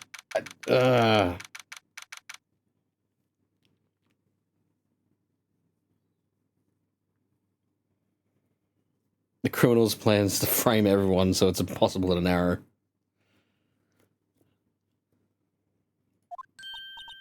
Hey, Mr. Wright, look who's standing at the chief of detectives desk. It's Police Chief Gant. And you're sure this is all, You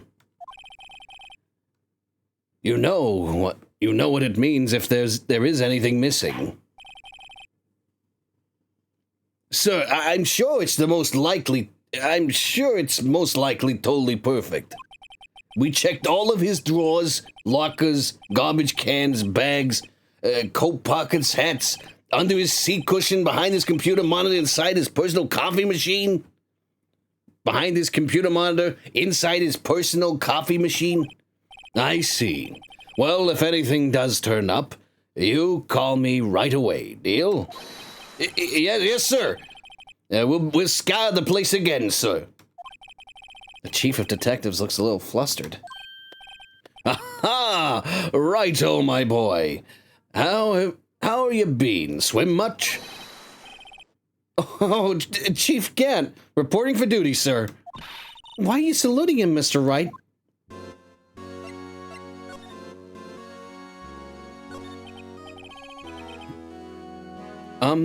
Is Edgeworth going to be okay? Oh, Worthy?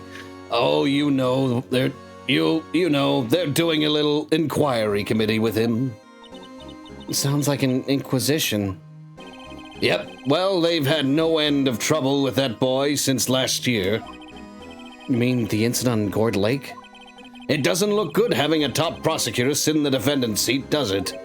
And you got someone else found guilty in that case, right, righto? Von Karma. A legend he was, undefeated in his 40-year career. But in court you fixed it so he was caught for forging evidence. Wait, I didn't do anything wrong. He did forge evidence.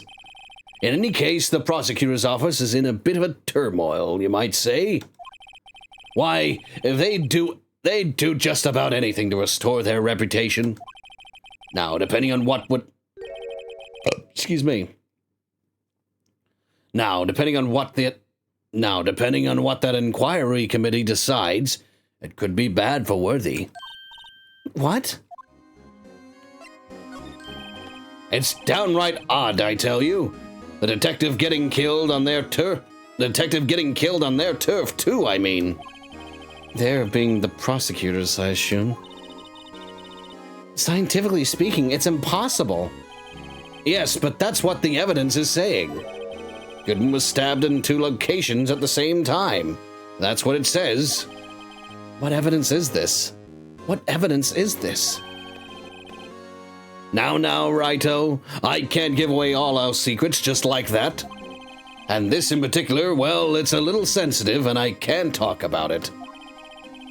I wasn't expecting much anyway. You know, one thing I hate most of all is hiding stuff. Secrets. Can't stand them. But you know, it's a full-time job just keeping the chief of detectives trap shut. He was the one you were picking on earlier. Huh? You saw that? Oops. I wonder what it was that he wanted the chief of detectives to do. Let's see if we can find him. Fucking hell. Let's see if we can kind of discreetly ask him.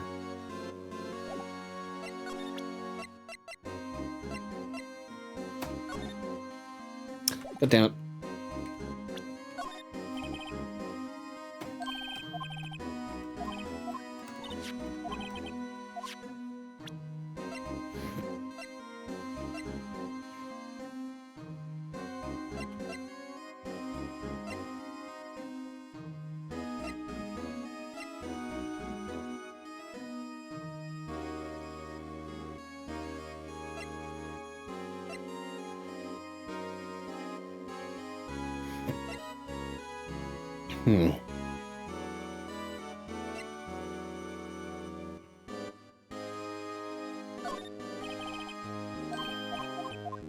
God damn it.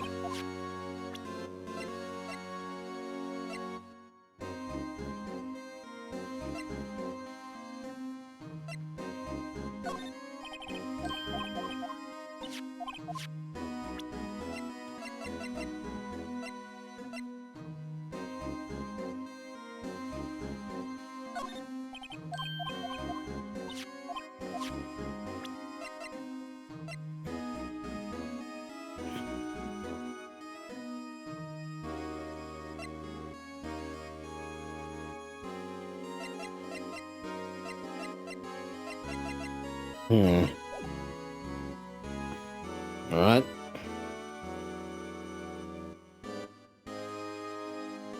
What do you mean I have to examine the man at the center desk? The fucking... Okay, what the fuck actual... Oh, sorry you have to see that. What exactly did the chief of police want you to do? Well, see over there? That's Goodman's desk. He wanted me to check it for anything that might be a clue. They took away every last piece of garbage in the trash can. So nothing belonging to Detective Goodman is still here? Of course not. Well, except for this. What? You kept something? Sure, why not? It's not important. He didn't even finish writing it. It's a lost item report, but it's only half complete. A lost item?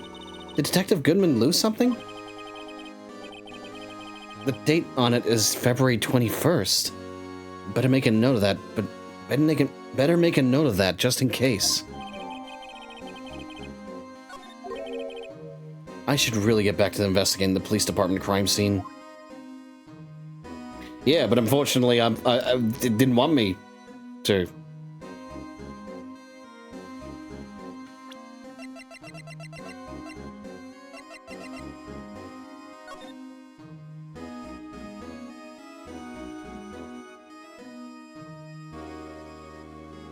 Hang on, ID.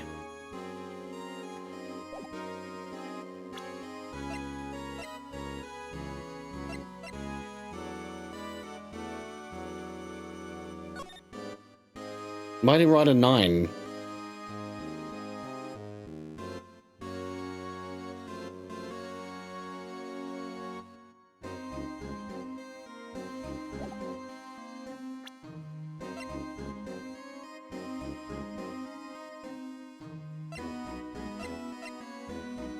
I find it kind of suspicious that he has 5'9". They wrote 5'9" and not 5'8".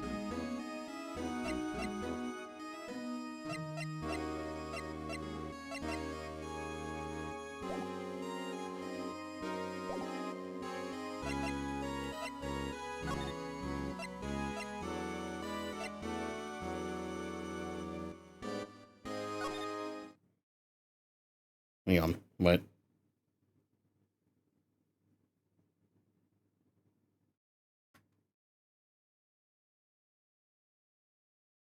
Hang on. I don't know if I'm...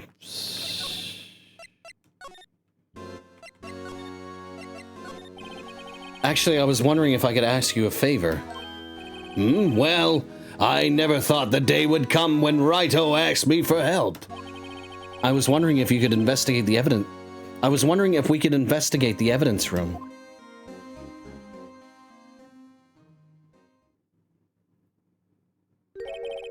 Now, Wrighto. Actually, I'm sorry. I don't need to investigate after all. Wrighto, please. Do I look like a selfish man? Huh? Heck, if anyone asked me, sir, can I borrow $50? I'd give them $50, no problem. So go ahead, investigate that room to your heart's content. Knock yourself out. It just goes to show you never know until you ask. And for you, here, you can borrow this. Hey, this is a detective's ID card, isn't it? That's a special card for guests, so don't lose it. Yes, sir. It's an honor. You just run along and do your best now. Later, folks. I had to make sure, like, if I had, yeah, anyway. I don't know why I had to examine the chief of police, and why it couldn't have just been... anyway. Doesn't matter. It's not like I spent hours, getting stumped. I actually just decided to look.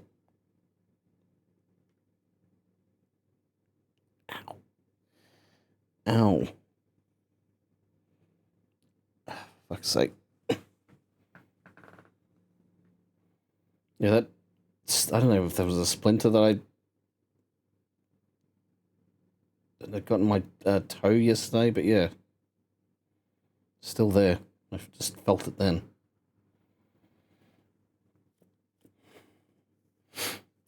Anyway. It looks pretty cool on my lapel, doesn't it? Just think, a real ID. You seem happy. Yes, sir. Because, sir. Yes, sir. Because, sir, we are... because, sir, we get to go into the evidence room now, sir. I think this place is a bad influence on the girl.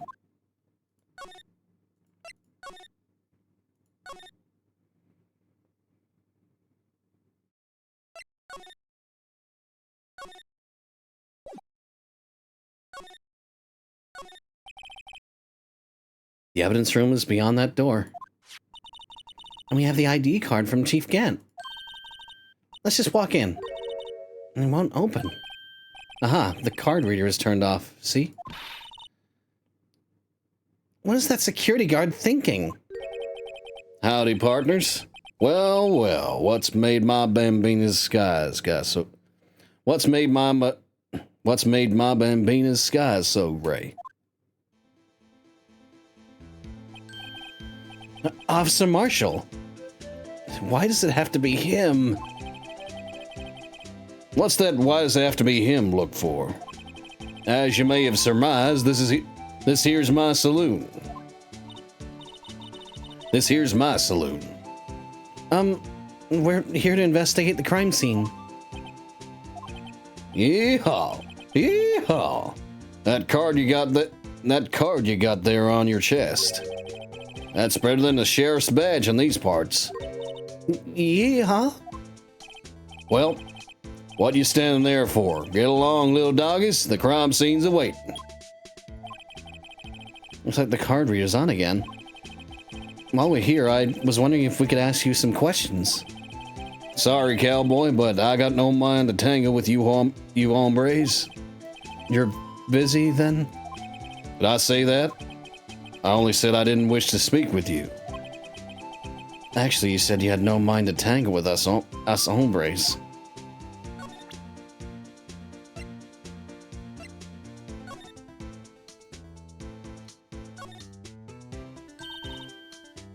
Wow, my mouth is watering. I can almost hear the sound of steak frying on the grill. No doubt it's all cold and tough by now. No, I'm sure it's delicious. Miss Stark poured her heart into making this. So as long as she doesn't put any other organs in there.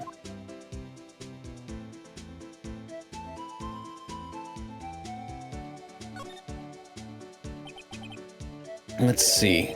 Ingredients. Meat. She must mean beef. She probably just wrote it generically. Yeah, let's hope so. Of course, as a scientist, I have to check what additives she used. Go to town. Huh? It says here, hours of sweat and labor. So that's why the sauce is so salty.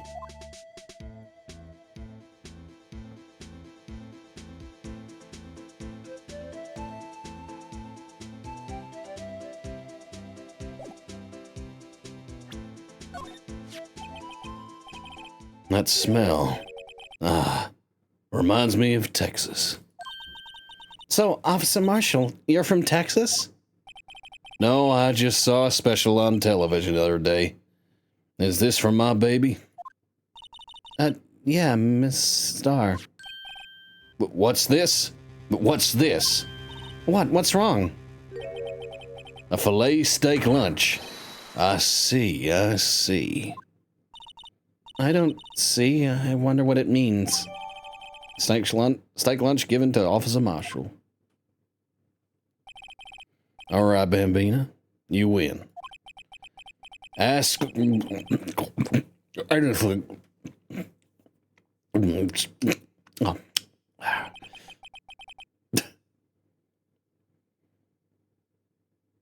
Finally, it seems like he's willing to talk.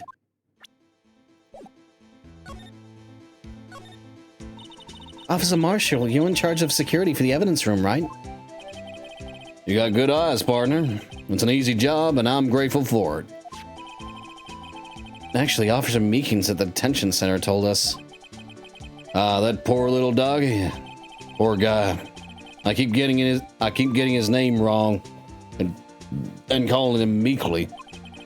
He told us something. He said that when the stabbing occurred, you weren't at your station. Well, maybe I shouldn't be telling you this. But since I got demoted from detective 2 years ago, well, it might not look like it, but I lost my fire for the job, you know. So, what were you doing around 5:15 when the murder took place? Well, I reckon I was galloping down the highway on the back of my steed, Zippy. No, he was riding down the highway on his horse named Zippy. There's no need for people here anyhow. These newfangled machines do a bang-up job of keeping an eye on the place. You mean the security camera system? Security camera system? I don't take to machines much. Kind of like that stewed broccoli. They sneak in next to your steak, you know? Miss Starr told us something. She said you were a detective until 2 years ago. It was always my dream to be a rawhide wrangler on the scene of the crime. That's all gone now. Like a drinking hole in a prairie fire. You're still investigating the SL9 incident with Miss Starr, aren't you? That was my case. It's all solved on the record books, but it smells like a bad game of poker. What's Emma's job? You just can't figure. Well, she's supposed to be helping us. She's a high school student that knows forensics and shit. I can't let it go. That's all there is to it. What kind of case was it anyway? We've heard the name so many times, but no one tells us what actually happened. There are some things you're better off not knowing, Bambina.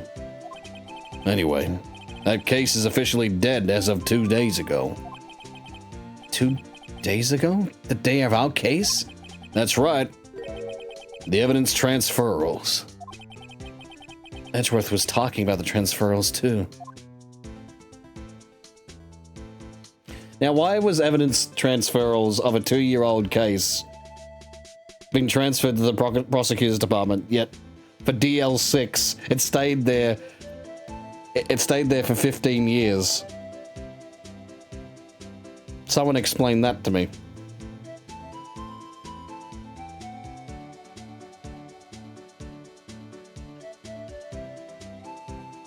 Why do you want to kill Gant?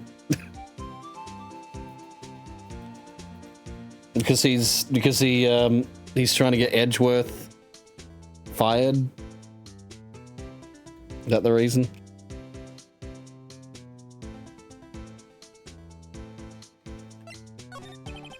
I know what maybe two of the machines in here do. Only 2 of them? There must be a dozen. Like I said, Bambina, me and machines, well, I like them about as much as I like stewed cauliflower with my steaks. The easiest ones to understand are these here security cameras. Those are the ones that Officer Meekins mentioned. If nothing happens, the tapes are automatically erased every few hours.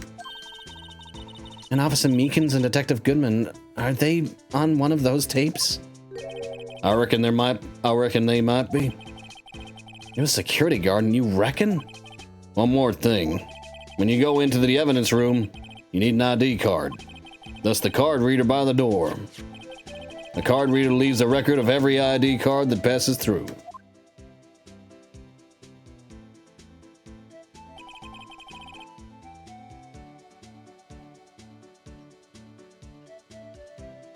So this is the ID card record.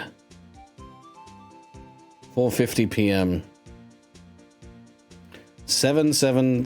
There's a okay, interesting. So this is the ID card record. Hey, I've seen that somewhere before. Sorry, Bambina, I can't show you more than that. Huh? I haven't heard whether this is related to the case yet. Mr. Wright, I saw a number on that record just now. I've seen that number before. Maybe there's some way I can prove that the record is tied to the stabbing. Sorry, but could you explain what this whole transferal thing is about? We keep only evidence from solved cases in this room. They're kept here under the presiding detective's supervision for 2 years. So we can reinvestigate them if it turns out there was a mistake, see? So what happens to the evidence after 2 years? It goes to sleep forever in the underground vault of the county sheriff's department. But then why DL6? Why did that's the evidence? Why did that one stay?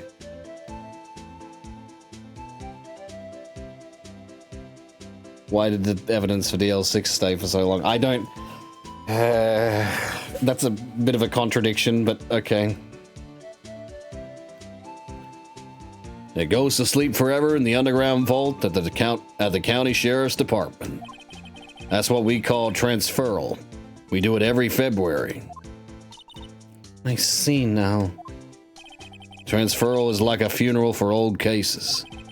2 years after a case is solved, it's closed forever, dead, never to be reopened again.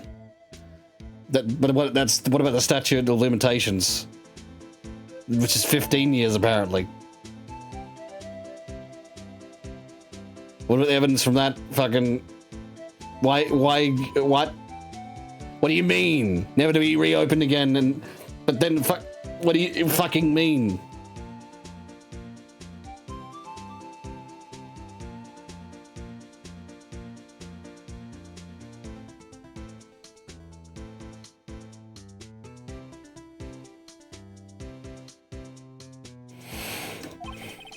And that happened to SL9 2 days ago.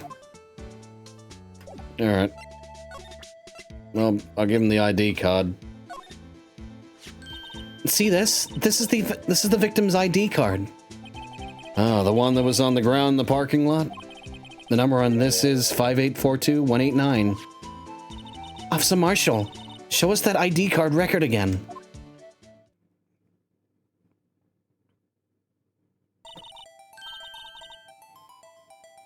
Look, the fourth number. It's a perfect match. It was used at 4:14, right before the stabbing. What's more, there's only one of them cards in the world. What's more, there's only one of them cards in the world. So, when the incident occurred, Detective Goodman was in the evidence room.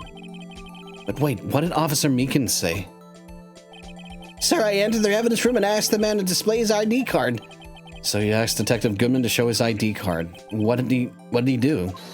That's the thing, suddenly he pointed a knife at me. If he had his ID card, then why would he have pointed a knife at Officer Meekins? All right, compadre, you win. I guess I can give you this ID card record.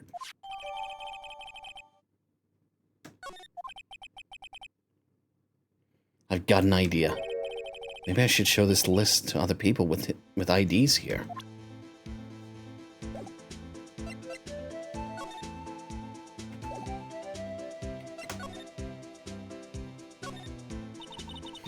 We sure have a lot of monitors in here.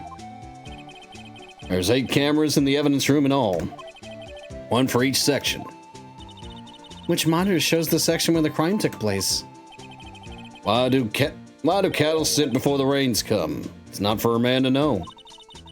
Unless you're the security guard responsible.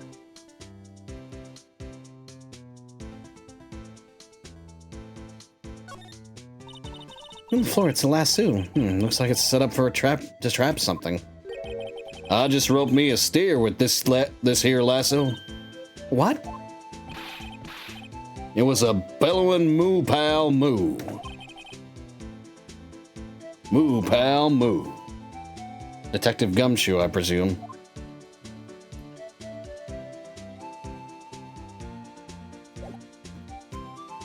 All right. Evidence room.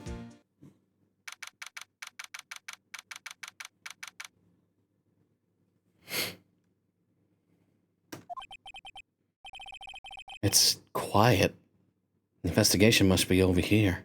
The investigation must be over here. So, this is the evidence room. It really is kind of a graveyard. Graveyards are supposed to have grass and trees. This feels more like a morgue. Nice try, Mr. Wright. You can't scare me.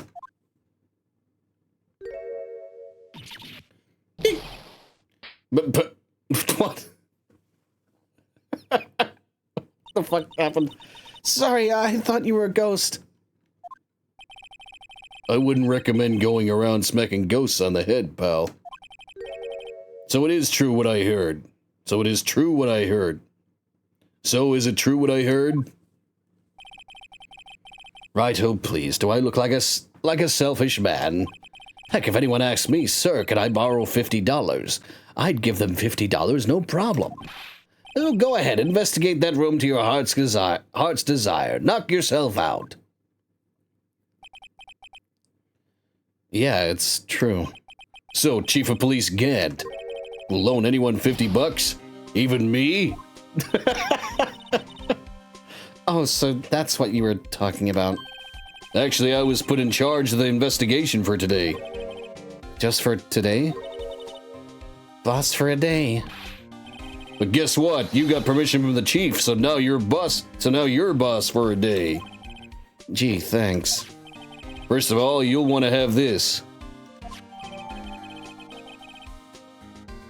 Evidence room full of plans added to the court record.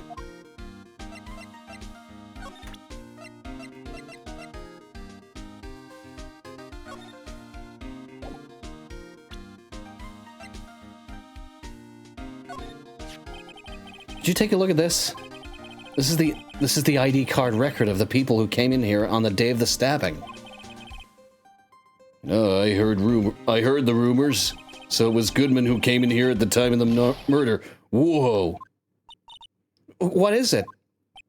That second number. It's not your ID number, is it, Detective Gumshoe? Mr. Edgeworth.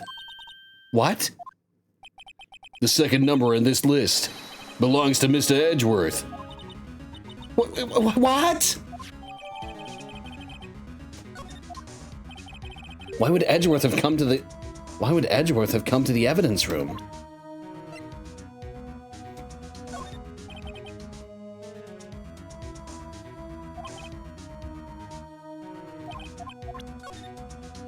Okay.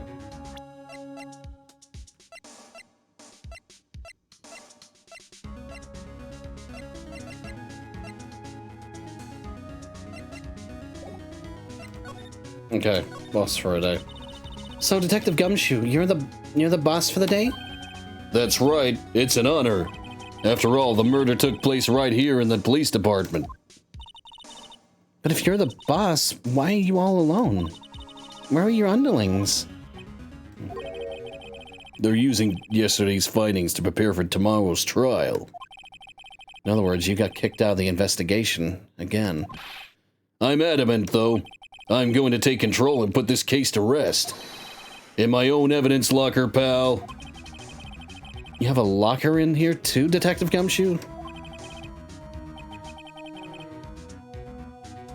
So there was cameras in the evidence room. Why didn't we use that against Karma? Well, apparently, there's probably cameras in this evidence room, but not the one in the fucking police department, in the criminal affairs department.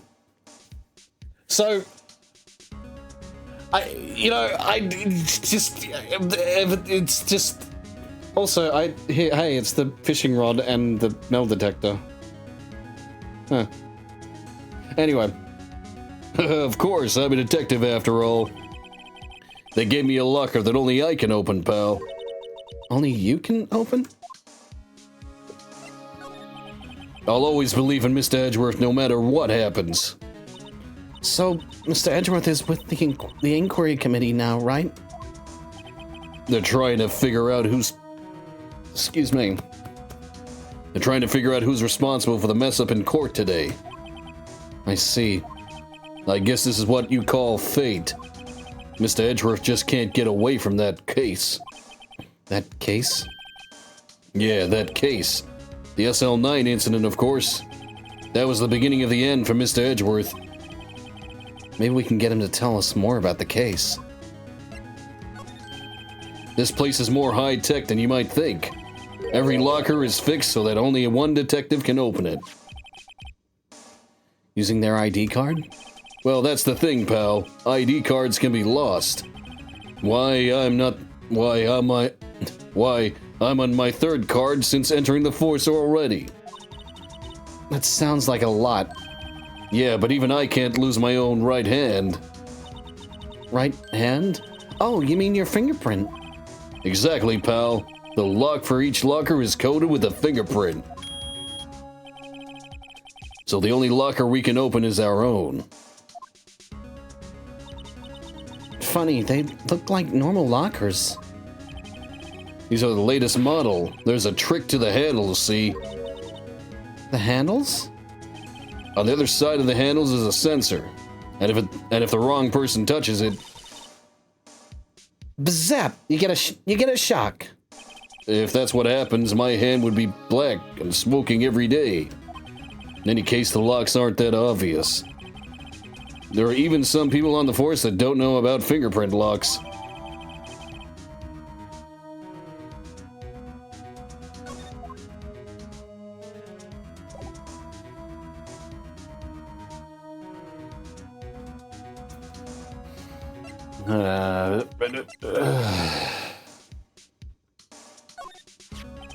You can't open the lockers if your fingerprint doesn't match. If you can open it, they'll give you 50 cents.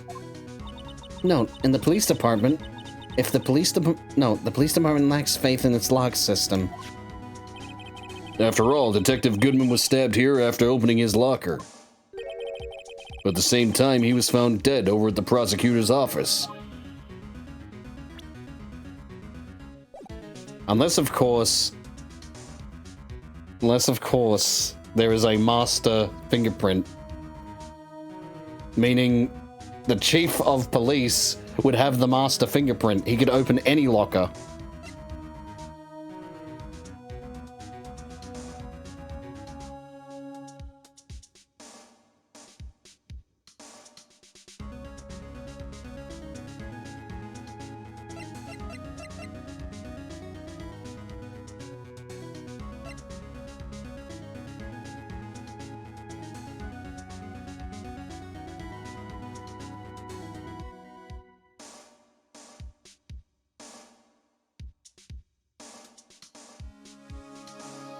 Yeah, sorry, just was in thought for a second. I don't know why. I probably should have, like, voiced my thoughts. So, I'm still wondering why,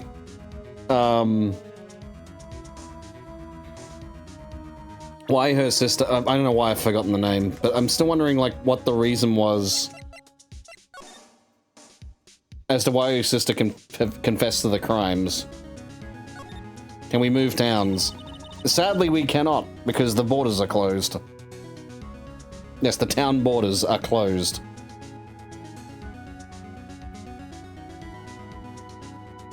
I don't know how they're closed, but they're closed somehow. This is the future. The future of 2016. Wow, look at this big pile of junk in the corner. That looks like a car door. A car door. There's a pair of handcuffs attached to the frame. Maybe the guy they caught was some sort of escape artist and he got away. Hey, that's one of those human profiles for range testing. He's been shot square in the forehead. Better him than us. Some sort of bulky equipment is gathering dust here. What a sorry-looking fishing pole that is. That's my personal pole. That's my personal pole. I never did get around to using it. Wait, I've seen that somewhere before. Right, pal. That's that metal detector. The one that led to the solving of the case out on Gourd Lake, remember? Oh, right. Wow, that feels like it was ages ago. And, I don't think I've seen this one before. Oh, that's a bug sweeper. I'm sure it will come in handy in solving some case sooner or later. That cheap-looking box? can't judge a person or a machine by their cover. You gotta look at their heart.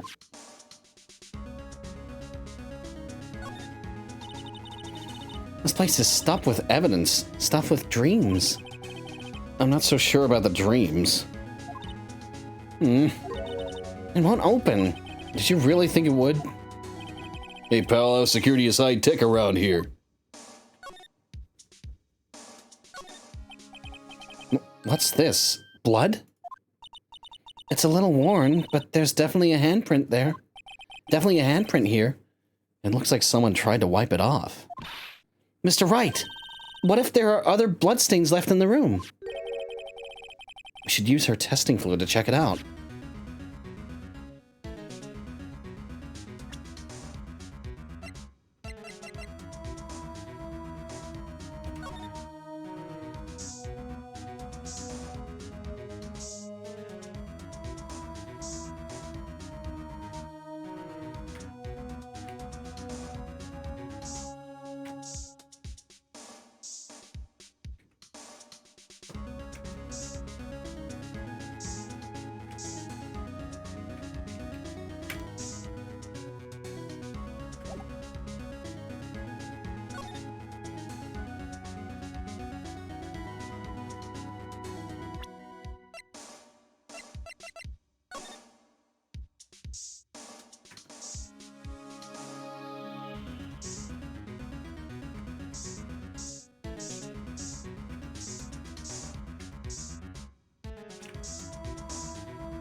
I knew it. This is someone's right handprint. What? What? What's the matter, What's the matter, detective? This locker, it's mine. It's yours? Please, you have to help me when they come to take me away. Promise you'll testify that I wouldn't harm a fly. You'll do that for me, won't you, pals? This is an important clue. I'll jot it down in the floor plans. I'm counting on you guys. Believe me, you can't trust the police. What? But you're a detective. That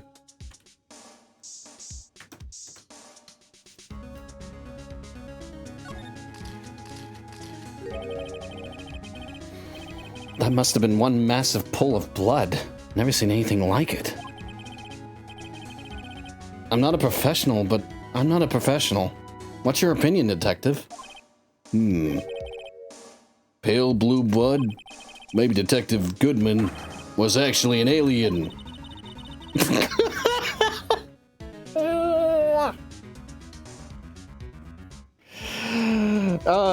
It's the best detective we've got, hey? He's the best detective we've got. He's the only detective we've got. Because the rest of them are fucking fired. The rest of them have been either killed or fired. Or are in jail.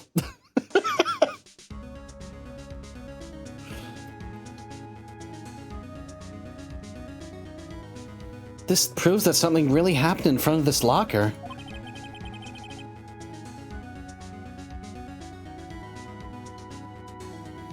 I'll make a note of it on the floor plans.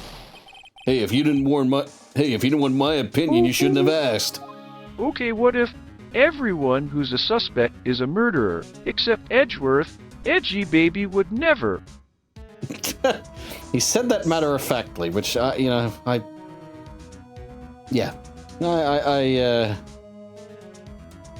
appreciate the bit. Wow, someone must have broken something big to make all these pieces. There's a Detective Gumshoe, perhaps? There you go, pal, making me out to be some kind of hooligan. That's apparently from the case. From the case. The case? The SL9 incident, pal. See the sticker on one of the pieces there? Another piece of SL9 evidence. I wonder what shape these pieces were in before whatever it was... I wonder what shape these pieces were in before whatever it was broke. You want to try to put the back... Fucking hell. You want to try to put it back together? Huh, good luck, pal. That's no job for amateurs. Why, I spent a good 3 hours before I had to give up. That's why I always carry around a tube of glue. Well, this piece looks like the bottom. Let's try putting the rest in place.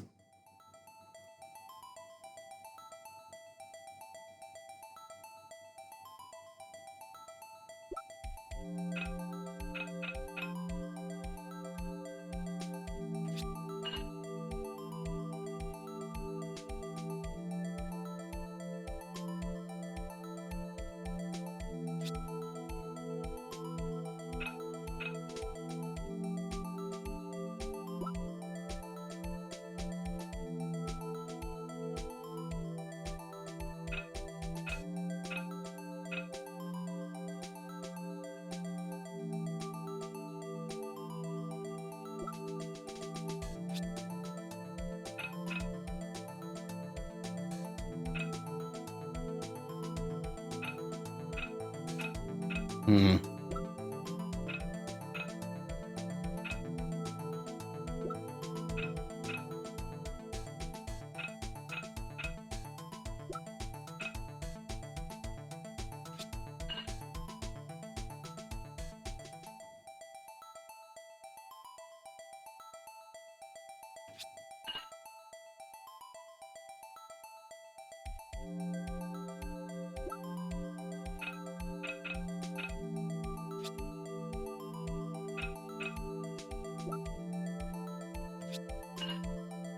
Mm-hmm.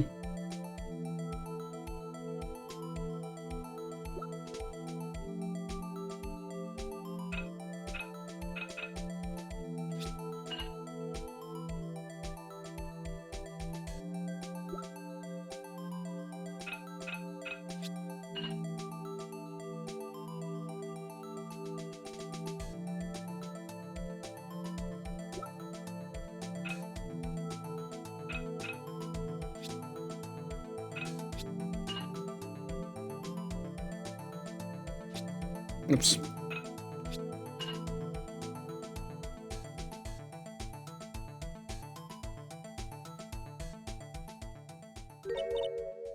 Huh? Well, I think we did it, but some of the pieces are missing. Yeah, I got that far too in 2 minutes myself. The problem is finishing it. Were some pieces stolen? I bet they were missing to begin with. Still, it doesn't look like the most stable kind of jar. I kind of understand how it got broken. Unstable jar. Jar pieced back together from fragments found at the crime scene. A piece is missing. Unstable jar added to the court record.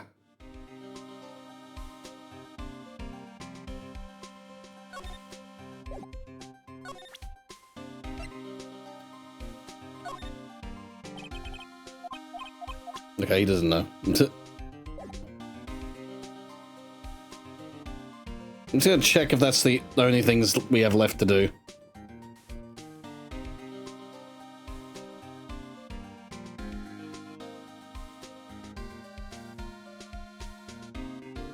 Oh wait, hang on. How we got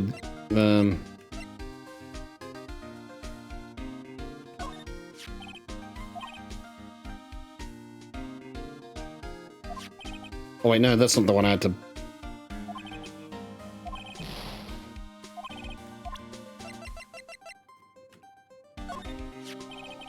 Detective Goodman's note, and that switchblade knife. I bet Edgeworth was the most surprised of anyone. Because of the SL9 connection? That was Mr. Edgeworth's first big case, you know, 2 years ago. That was the first time the world knew Edgeworth was a man to be feared. But why would evidence from that case turn up now? I guess it's not over, pal. Maybe there are some loose ends left on that case.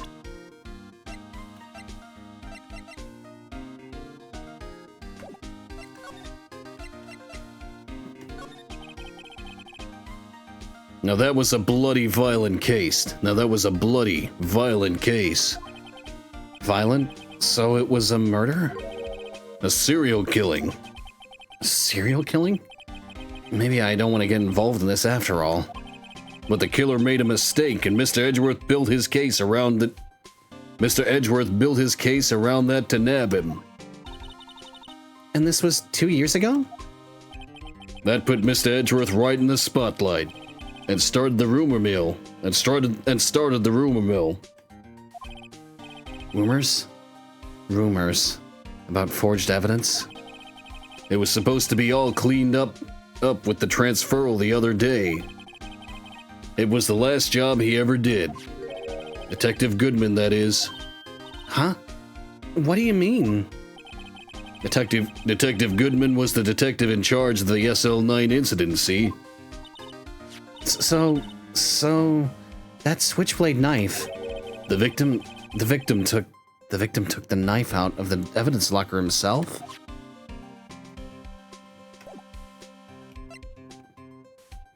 Okay, let me just check again.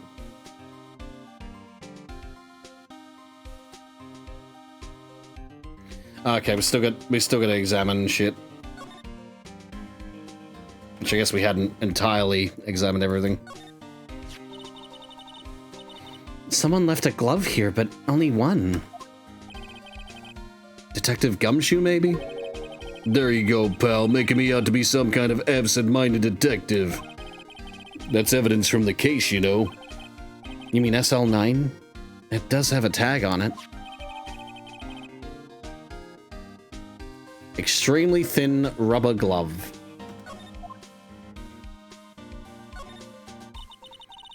What is this saw and paint doing here?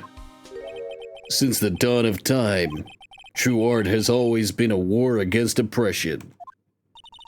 True art? I noticed there's a blue and yellow paint. I noticed that there's blue and yellow paint here.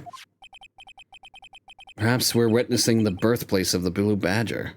Perhaps we're witnessing the birthplace of the Blue Badger? Well, you might say this is my studio. Here in the evidence room?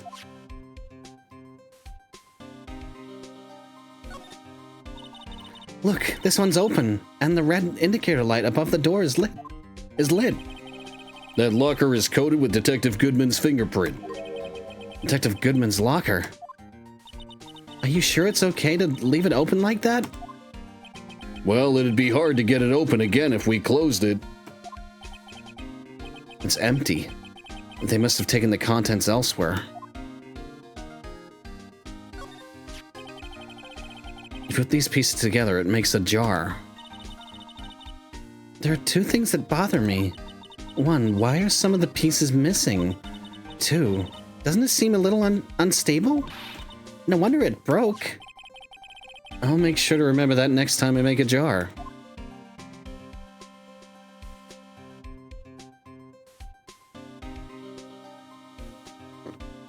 Okay.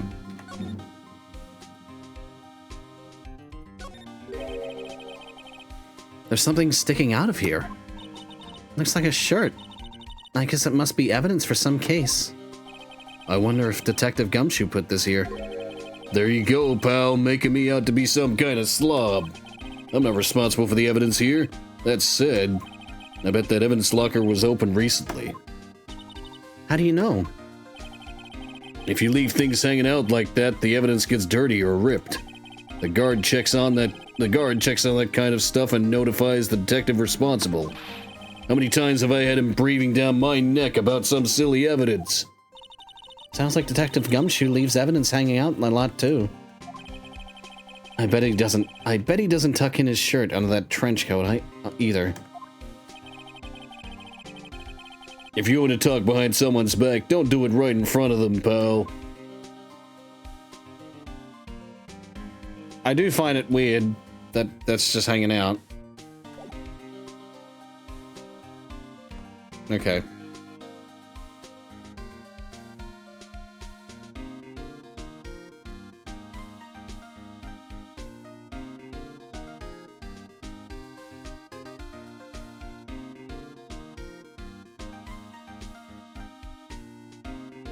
Oh, we have to spray. We have to spray. Okay, that makes sense. I don't know why I didn't think of that. That was so obvious.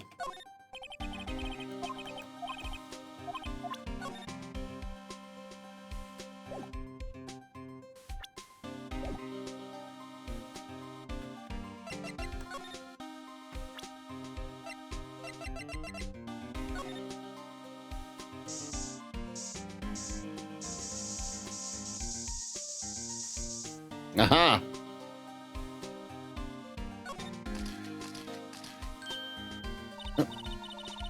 Why am I getting a reaction here? There's no reason for the murderer to touch this spot if he fled out the door. This just might be something significant. This just might be something significant. Hey, that's some pretty amazing stuff you got there, pal. What, this? It's called lumino testing fluid. It's called lumino testing fluid. Where'd you get your hands on that? Huh? I'd like to get some too. I'll just borrow $50 from the chief.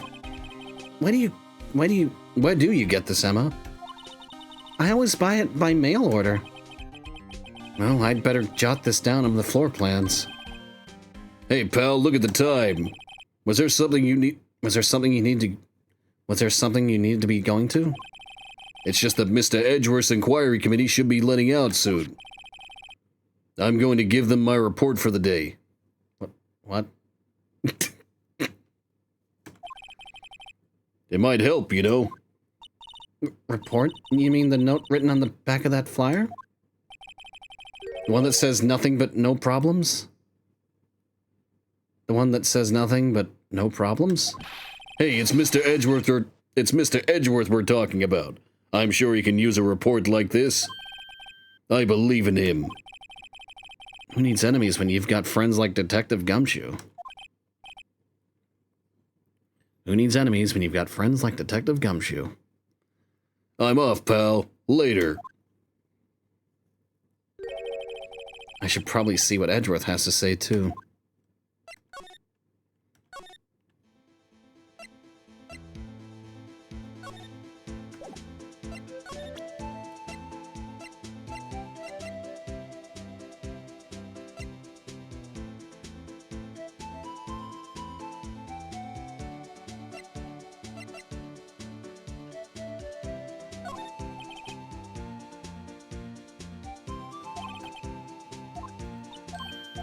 Hang on.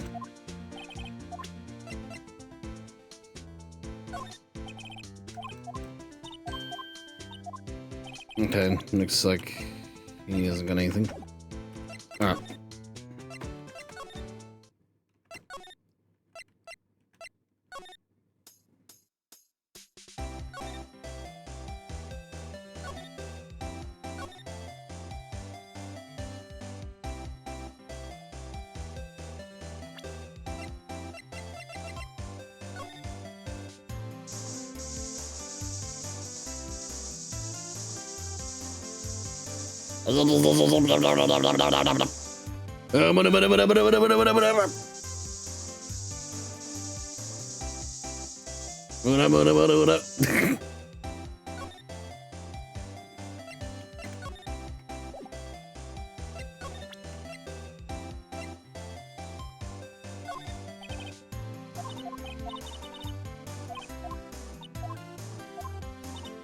Okay.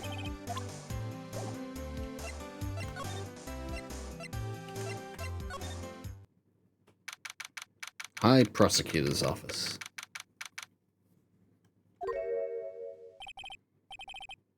Why the fuck is he here? He did it. He's the murderer.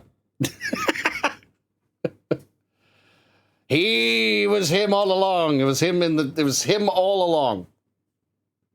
Your Honor, we arrested the wrong man in that second case. It was him.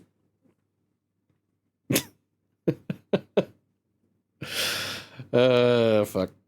Anyway. Convicted the wrong man, I should say. Anyway. Ah, guess my apologies. Oh, it's you. Have we met somewhere? Huh? Mr. Edgeworth, I beg your leave. So long. Is Edgeworth here? There, standing by the window, a teacup in his hand. Right. He has the hotel bring him tea service? Mr. Edgeworth, you're back from the district prosecutor's office inquiry? Fucking hell. Mr. Edgeworth, you're back from the district prosecutor's office inquiry? I am. By the way, Detective Gumshoe was looking for you. Yes. He brought me the latest information, it seems. Really? Was it helpful? Apparently a new French restaurant is opening near here. I think he was trying to console me somehow. The real info is on the other side, Edgeworth. Well.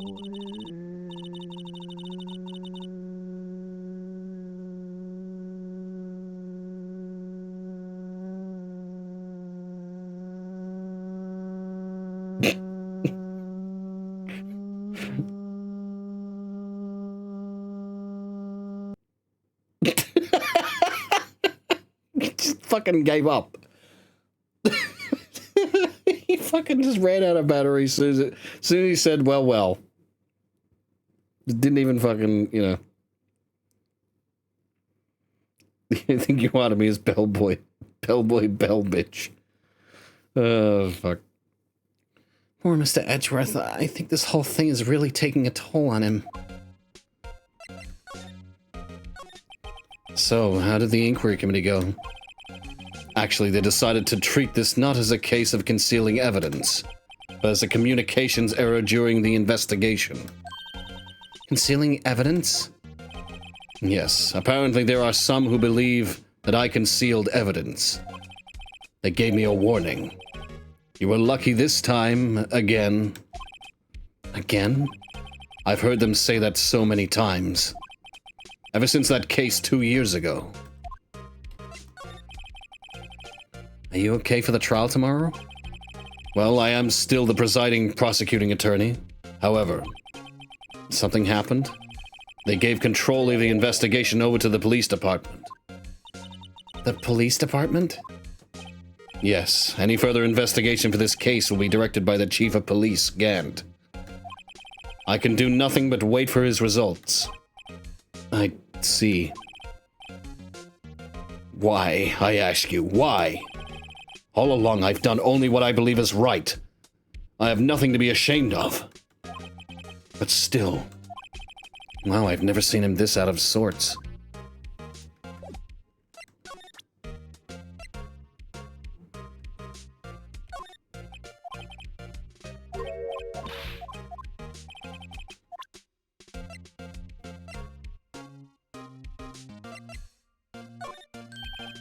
Oh, right, I better check this now. As I was saying, What's this? A record of ID card usage. Edgeworth, you went into the evidence room that day, didn't you? Just before the incident occurred, no less. Yes, that's true. Why, Mr. Edgeworth? Why, Mr. Edgeworth? Please don't look at me like that. I was asked to go by Chief Gant, no less. The chief of police? He wanted evidence for a case that wrapped up half a year ago. He told me he wanted me to keep this. He told me he wanted to keep it here in the. He told me he wanted me to keep it here in the prosecutor's office. But it was solved, right? It would have to be. It would have to be if the evidence was already filed. The chief has never wanted to explain himself. In any case, on the day of the stabbings, I brought this back here. Can I ask what kind of case it was? I can't say. It really has nothing to do with the current case. Now I'm curious about this other case. I better make a note of it. Evidence from a past case of Edgeworth's brought back to his office by Gant's request. Stubborn as always. I told you this had nothing to do with the current case. I told you this had nothing to do with the current case.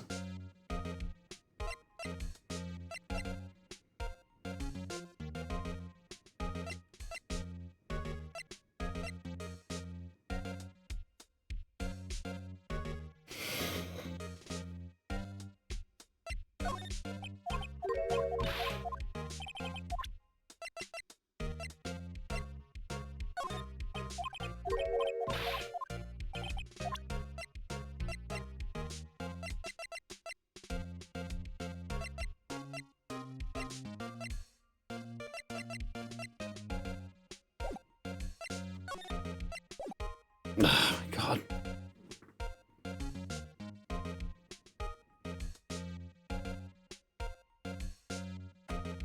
God damn it. Okay, fine. ID card. Oh, wait, no, I already did that.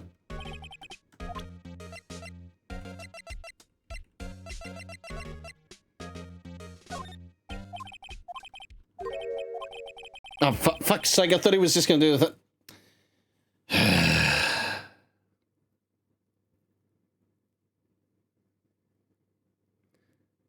God damn it. I thought he was just gonna do the same thing. Because he made the same look. You're the man who revived the worst memory of my life. I figured I'd be telling you about this sooner or later. He must be talking about his father's murder in that elevator. Okay, Edgeworth, why don't you tell me about it? Why don't you tell me about it? Tell me the truth. The SL9 incident was a heinous kill. The SL9 incident was a heinous.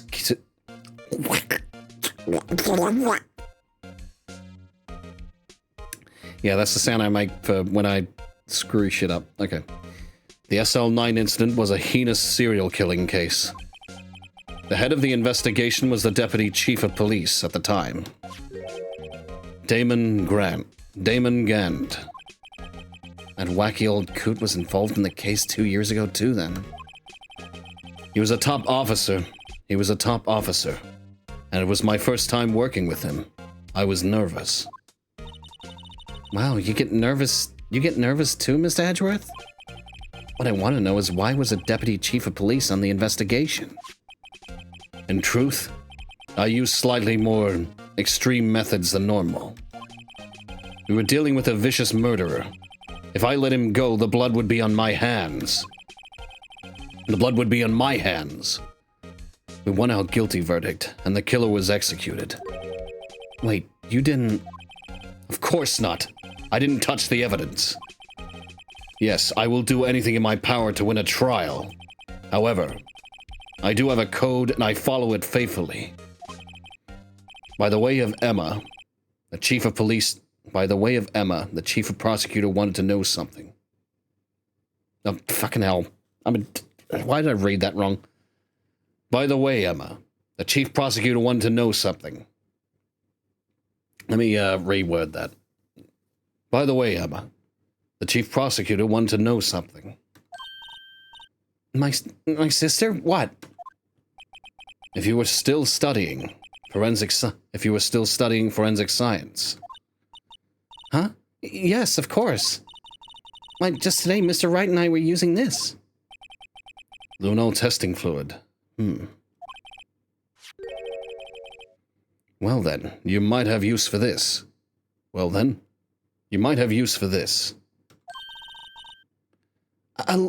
Aluminum powder for taking fingerprints? It's been chemically treated for better adhesion.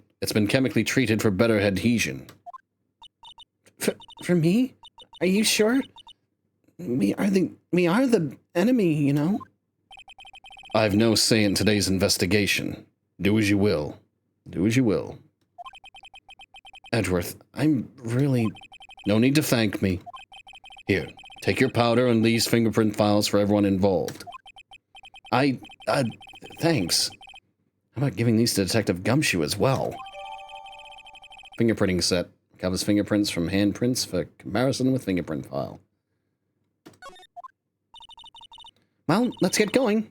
One last investigation. Right. I do seem to remember seeing a suspicious handprint somewhere. Well, there was quite a few suspicious handprints, I guess.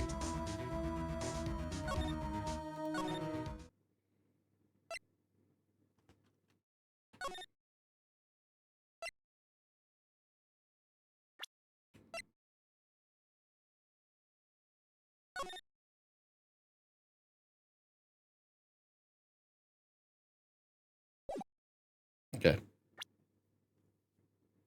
He had a reputation, but I think that it came about because of the case 2 years ago.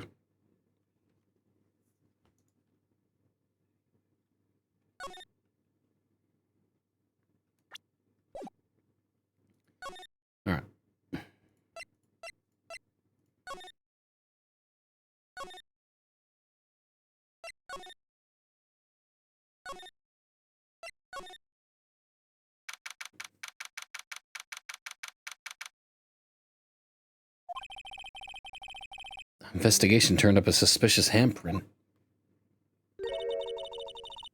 Here, in this blood on the detective's evidence locker. Let's use the secret weapon we just borrowed. Borrowed? What the fuck? We just borrowed. Hey. I'll send you a second. I'll be right back. Oh, I'm back. Hey, we got a raid from Avis. Hey. Hope you had a good stream. Sorry I missed you. Oh yeah. Oh, you got those. Oh yeah. Okay. Yeah. So welcome, Raiders.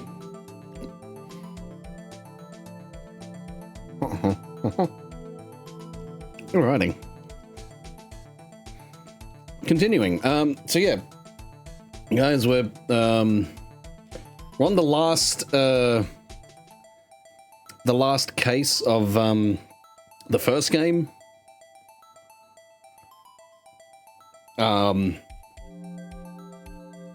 So yeah. Give me a second. No drink. All right, there you go. Right, let's get started. First, choose a finger. A finger? Each finger leaves behind a slightly different imprint. So let's choose the finger that will have left behind the clearest print. I really can't tell the difference at a glance. Quit procrastinating and choose a finger. Well, that one probably. Okay, now it's time to check for prints. Let me show you how it's done. Emma's starting to get that sparkle in her eyes. First we sprinkle the aluminum powder around. Huh? How do you do that? With enter, see? Oh, it looks like that did the trick. The aluminum powder adheres completely to the print. Once the powder is well spread, just blow away the excess. Huh? How'd you do that? How do I do that? With E. Exciting, I know. I imagine in the DS version, you had to actually blow, like into the microphone, or blow onto the screen of the DS. Imagine you're blowing out candles on a birthday cake. See? Wow, that looks like fun. It might take some getting used to, though. It's fine. It won't go up your nose or anything. You just pour the powder on thick and blow away the extra. Those are the basics of fingerprinting, Mr. Wright. I guess I'd better give it a try.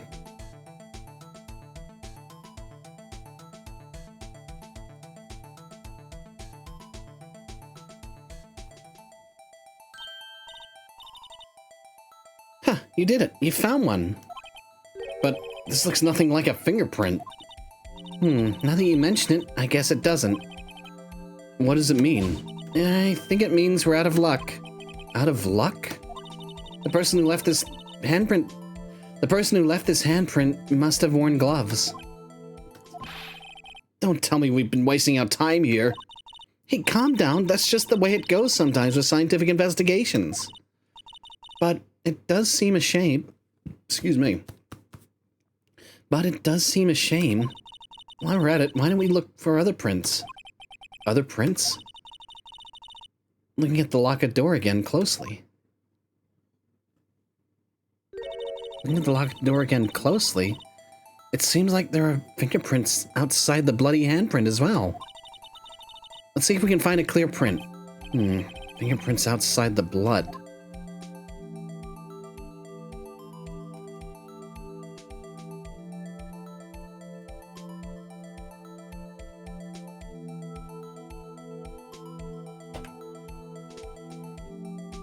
Aha.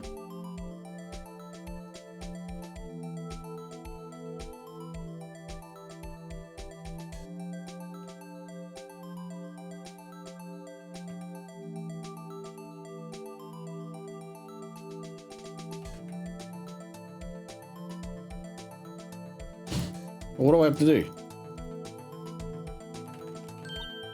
I mean, fucking, it wasn't clear enough before. Yay! Yay! A print so clear it's dazzling. Dazzling? Anyway, this print took a lot of effort to find. Let's match it up right away. So we're not done yet. This is quite a process. Well, there's no point in finding a fingerprint and not knowing who the owner is, right? I guess she's right. Look at the fingerprint data we got from Miss Edgeworth. And point out the person you think left these prints. Huh?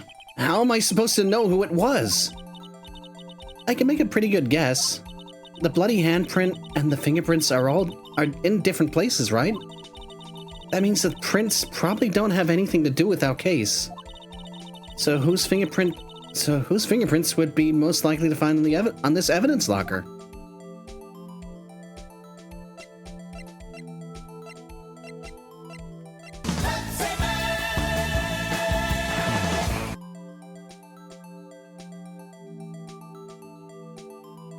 Dick Gumshoe. Yep.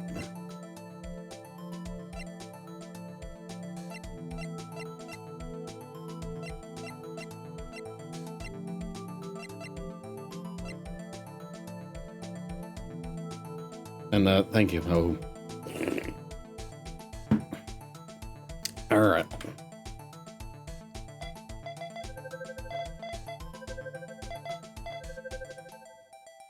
Comparison complete. Match found. Aha! So these prints belong to Detective Gumshoe. Something wrong, Mr. Wright? You gave me this so what look. I guess that's probably because I was thinking, so what? Okay, so we came up with nothing this time, but there's always next time. Sometimes you hit, sometimes you miss. You gotta roll with the punches, Mr. Wright. Thanks for the sympathy. Wait, if I remember correctly, there was one other handprint in this room. Let's check it out.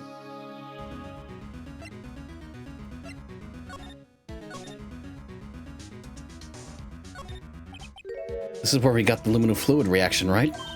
Right. There was a handprint here. Okay, wanna try using this?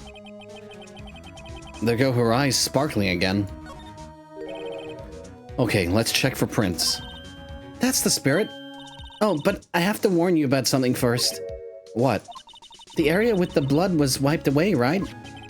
We only end up finding it using chemical means. Any prints in that area will have been wiped away too. Oh, right. So that means no prints. Would you say the probability of your hypothesis is high? Don't ask me. Anyway, we must try to find prints that weren't wiped away. Prints other than ones left by the bloody hand.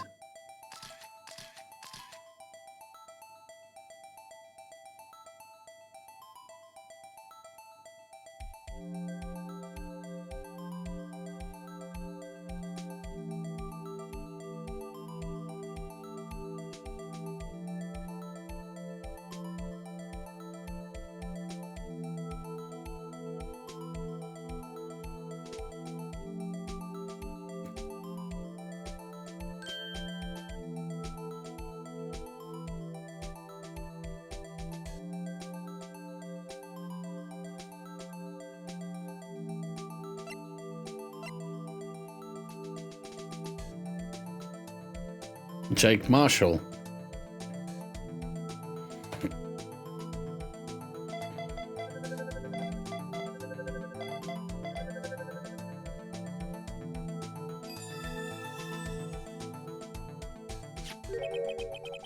Hey, these fingerprints, whose are they? Is it someone I know? It's Officer Marshall. Huh? Officer Jake Marshall? Marshall's fingerprints added to the court record. But that's gotta be coincidence. He's not involved in a crime. Emma, this is decidedly different from Detective Gumshoe's prints. The luminol reaction, the blood, and the fingerprints are all in the same place. Oh. So we have Jake Marshall's fingerprints on a wiped bloodstain. Why would Officer Marshall...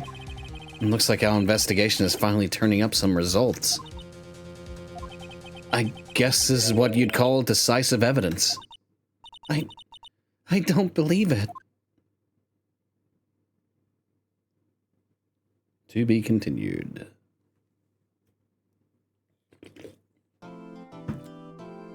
Bum, ba-dum, bam, boom. Save your progress up to this point. Yes. Yes, I will. Yes, I believe I will.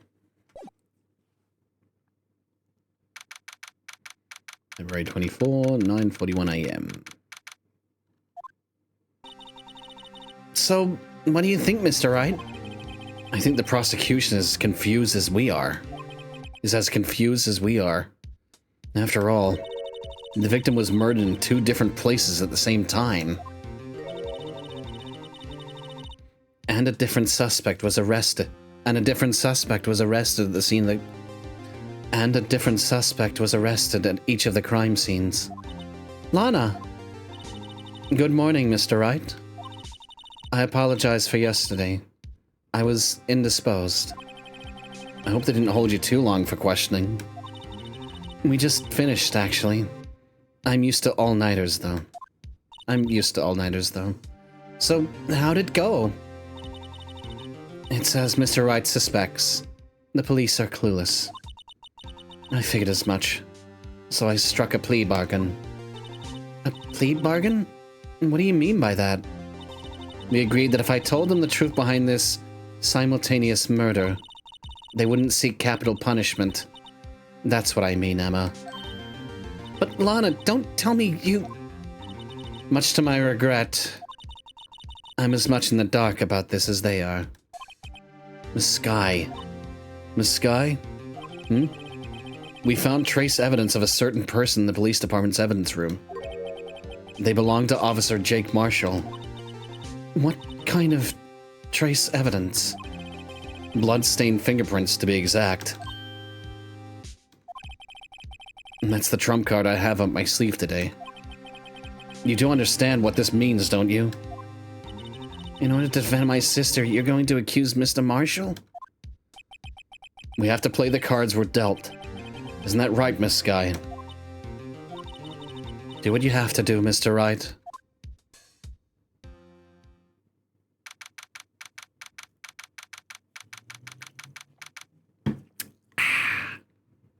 February 24, 10 a.m. District Court, courtroom number 9.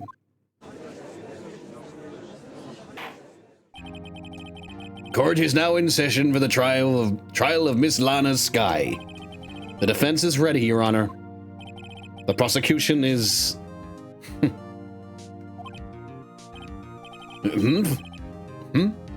I'm afraid you'll have to clarify.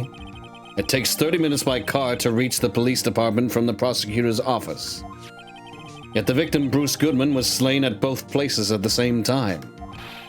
But that's not physically possible, is it? What's more, I hear the victim from the evidence room just disappeared. Yes, and the body eventually reappeared in the trunk of Mr. Edgeworth's car. Wow.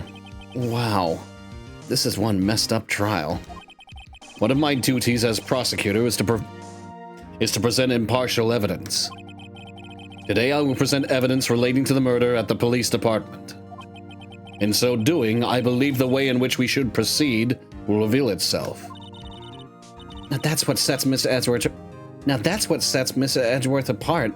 He sounds so on top of things, even though he doesn't know what's going on himself. And that's supposed to be an admirable trait. Very well, let the trial resume. On the day of the crime, what exactly transpired at the police department? Mr. Edgeworth, you may call your first witness of the day to the stand. For its first witness, the prosecution calls the suspect of the murder that occurred at the police department. The suspect of the murder that occurred at the police department. The suspect? You mean the so-called murderer? Oh boy. Things are getting wild from the get-go.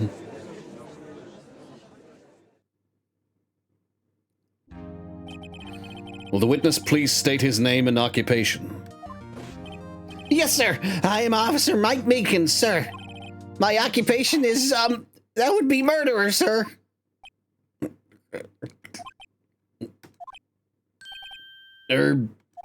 So you're telling us you're a professional killer?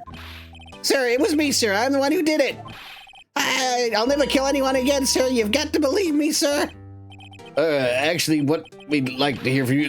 Sir, I'm what you would call part of the younger generation, sir. A person whose actions adults can't possibly comprehend. Please, Mr. Edgeworth, sir, help me, sir. Officer Meekins. Yes, sir. Give us your report of the crime. Consider that an order. Yes, sir. As you wish. After all, I am part of a generation that must be told what to do, sir. You can't fault him for a lack of enthusiasm.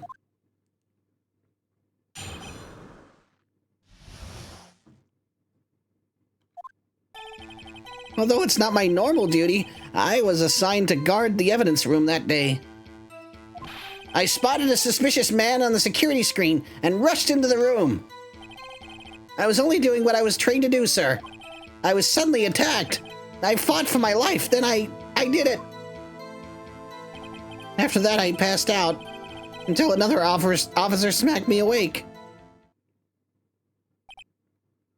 So the victim, Detective Goodman, attacked you. Well, wouldn't that be, like, considering he's an officer, wouldn't that, like, mean he just used reasonable use of force against someone? And if there's video evidence of this, why is he a fucking suspect? I don't get this. I do not fucking get this whatsoever. Anyway. So the victim, Detective Goodman, attacked you. Do unto others before they do unto you. That's the Meekins, that's the Meekins family motto, sir.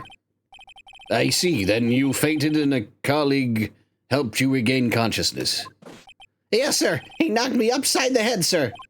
Very well. The defense may begin its cross-examination.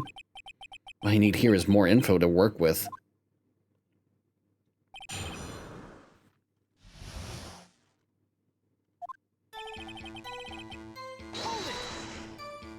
Mr. Meekins, you work in the General Affairs Department, do you not? Yes, sir. This whole case feels like it's being tied with loose, transparent string. or a loose, transparent lasso. In this case, anyway. Yes, sir. I'm in charge of hiring new recruits, sir. Yikes. Now there's a scary thought. Evidence transfer was taking place on the day of the crime, which meant many officers were given special tasks not ordinarily performed. I was in charge of guarding the Blue Badger, sir. The Blue Badger? Yes, sir. The lovely police mascot created by the Chief of Detectives, sir. Oh my god, this thing again. I was to ensure it wasn't broken during the transfer process. That was my sole mission for the day, sir.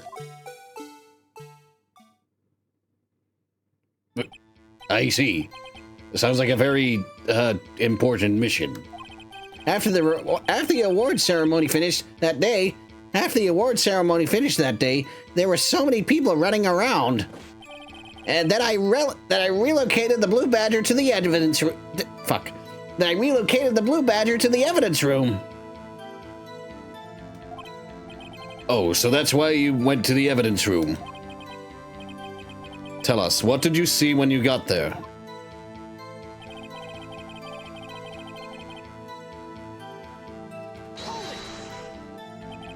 In order to enter the evidence room, you need an ID card, am I correct? Precisely, sir. I have one right here around my neck. So then, your ID number should be listed on here, right?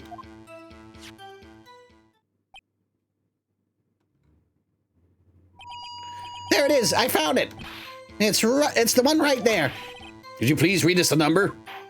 Yes, sir. It's 4989596. That's my number, sir. I see. Huh. But the number 4989596 is shown being used twice. Please explain, witness. It's no real mystery, sir.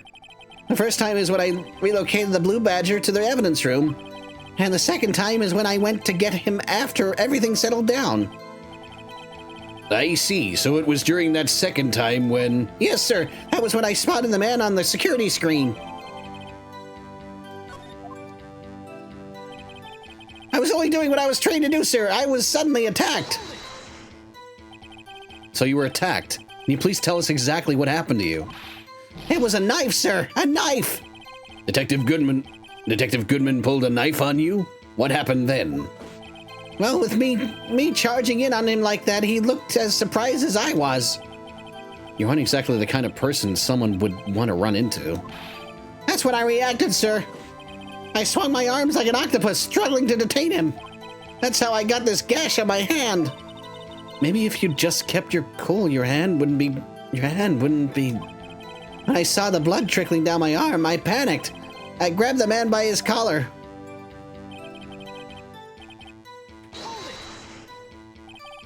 What exactly do you mean you say you did it? I know I don't look like the type, but I'm really into kung fu films, sir.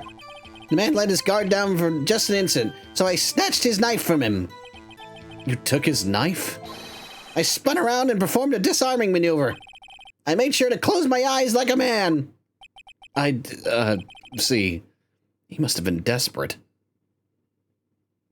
Detective Godman.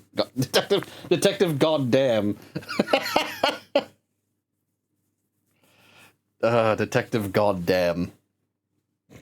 That would be a name.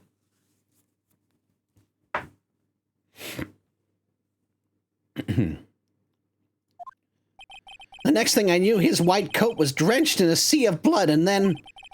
the next thing I knew... Yes? He punched me right in my face, sir!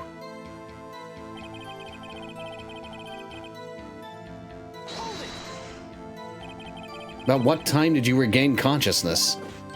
No offense, sir, but how am I supposed to know that? I was unconscious. Oh, right. According to the report from the officer that woke up the witness, it was about 5:30. He hit me right in the head, too. I woke up crying tears of pain. That's nice, sir. I mean, it's nice that you recovered, that is. When I came around, though, I made sure to finish my mission, sir. Your mission? Yes, sir. The Blue Badger, sir. I returned him to the entrance before things got out of hand. Well, we can all rest easy now.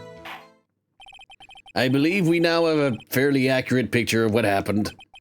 Yes, Your Honor. Only one thing remains unclear. Was the man this officer murdered really the victim? Was the man this officer murdered really the victim? He's got a point. Yes, Officer Meekins. With regard to that, sir, take a look at this. It was sent to my jail cell. Chief Gant delivered it to me just this morning. The chief delivered it? What is that, a videotape? Yes, sir. That's absolutely right, sir. A videotape, sir. It contains footage from the security camera in the evidence room. What? Well, I specifically asked if there was such a tape, and was told it had been mistakenly erased. That's quite a mistake. I just do what I'm told, sir. It's the only thing I'm really good at. Looks like communication with the police department is as good as ever.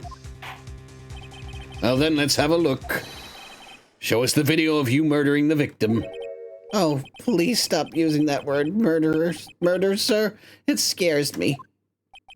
A video of a real murder? Just what are we getting ourselves into?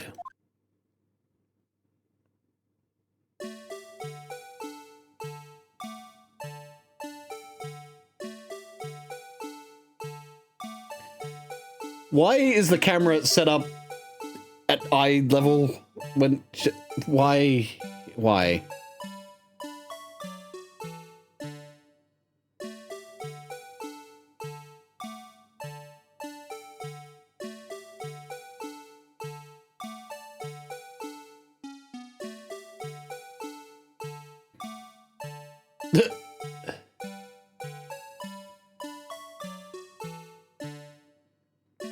And why is it just one camera?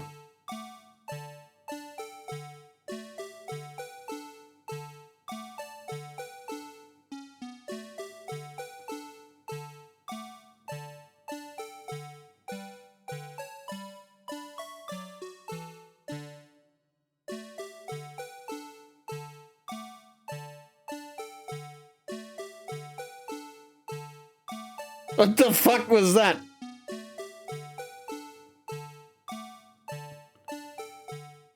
Well, what? You know, yeah, I have the same fucking expression. Except I'm more wondering, what the fuck, why the fuck is the camera set up like that, and why is it on the fucking ceiling? Where it can see the entire fucking room and like a fisheye lens. Who? What? This fucking entire city. This entire city is incompetent. The entire fucking law enforcement is incompetent. They didn't have fucking cameras in the fucking criminal affairs department with the evidence room. The fucking, when we got attacked by Karma, Von Karma fucking attacked us, there was no fucking security cameras there. But there's a security camera in this room, and it's set up in the worst possible fucking way. Who designed? Who in the city? Who? Okay, the fucking camera is supposed to be, set up in a way where it can see the entire room. Apparently, there's multiple cameras. According to there was only one angle of the murder, and it was the fucking a camera that goes from side to side, like this is Metal Gear. A surveillance camera.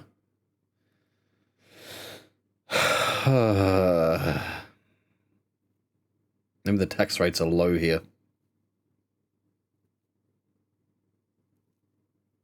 That's a joke if I ever heard one.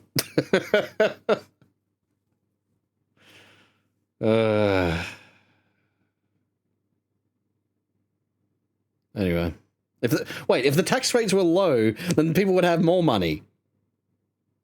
People would have more money to... No, the tax rates would be high. It's California. We all know... They didn't lower the tax rate. They fucking upped the tax rate 200%. That's why people can't afford shit. That's why people on the force, they're hiring fucking anyone.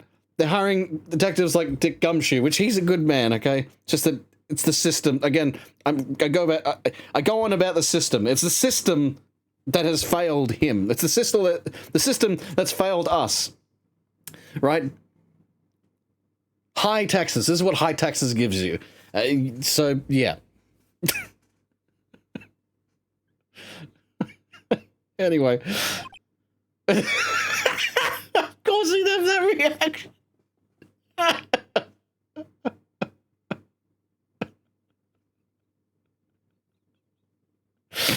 I feel you, Edgeworth. I feel you.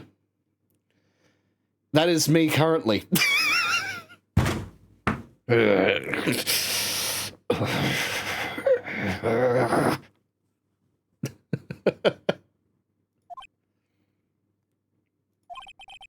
Well, I believe we're all thinking the same thing, yeah.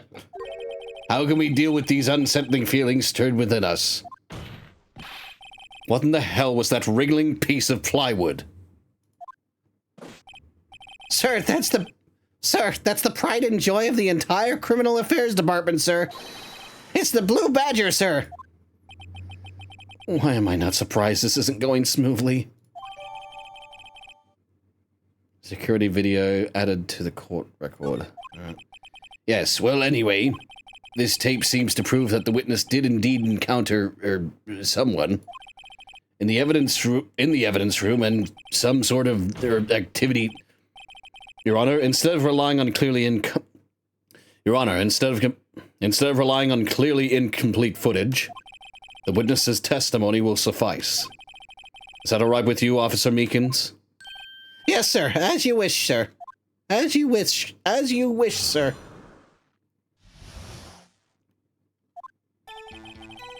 His face can't clearly be seen in the video, but there's no question that the other person was Detective Goodman, sir. I mean, he opened a locker which required Detective Goodman's fingerprint, too. The locker he opened is unquestionably Detective Goodman's locker, sir. So it must be him. No one else could have unlocked it.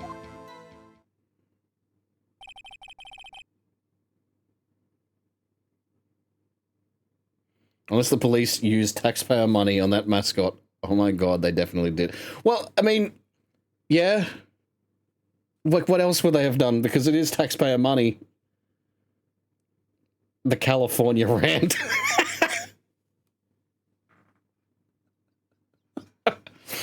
But at the end of the day, it is taxpayer money paying for Gumshoe's, like, his wage and the rest of the police department. How the fuck else are they, like, what other money are they going to use? What money? What, from wealthy donors? Have you seen any wealthy donors? We've seen wealthy people in this game. We know what they do. They don't do shit. What's this about a fingerprint? Each detective has been given a locker. Each detective has been given a locker, equipped with a fingerprint-activated lock. These locks ensure that each locker can only be opened by the detective by the detective it belongs to. Intriguing. That would mean the victim at the crime scene would have to have been Detective Goodman. Very well, the defense may begin its cross-examination. I don't know where this cross-examination will lead, but everything begins with contradictions. That's where I have to start. That's where I have to start.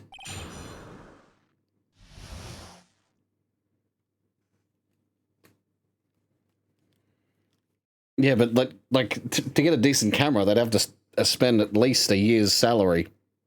They have to save up a year's salary. The entire department, that is. Not just one person, the entire fucking department. So what's the point, you know? You may as well just spend it on, like, something that you like. That camera was actually donated. That's the only camera they have. It was donated by someone, probably a murderer, probably a suspect in a case. And as to why, well, they just wanted to, you know, they wanted to frame someone, I guess. I don't know. Look, I don't fucking know, all right? I'm trying to make some surmise information here. It's just nothing's making sense. Mystery man. His face can't be clearly seen in the video. But you don't know that for sure, do you? You never actually saw Detective Goodman's face. Well, I suppose you might say that. That is, if you must label people as having seen or not seen it. Since his face can't be identified in the video, only you can verify it. Why is everyone looking at me? If I had to label your stares as disturbing or... Meekins. Having been shown a questionable video at best, we are not in the best moods. Now please be more certain when you testify. Yes, sir. You claim the man who brandished a knife on you was Bruce Goodman. Tell us why you are positive it was him.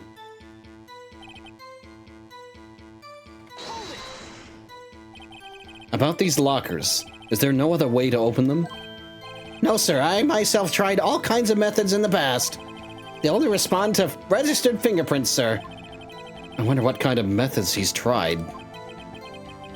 If the man opened the locker's lock, which only responds to its registered fingerprints, then he must be the person the locker was assigned to.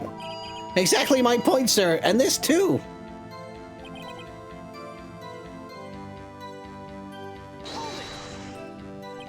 How do you know that information? I've heard rumors, sir, from people in the know, sir. People in the know? The workers in the department cafeteria, sir. They keep me informed. They also listen to my romantic troubles, sir. For the record, the open locker did indeed belong to Detective Goodman. I verified this information through a more reliable source. So the victim opened the locker with his own fingerprint.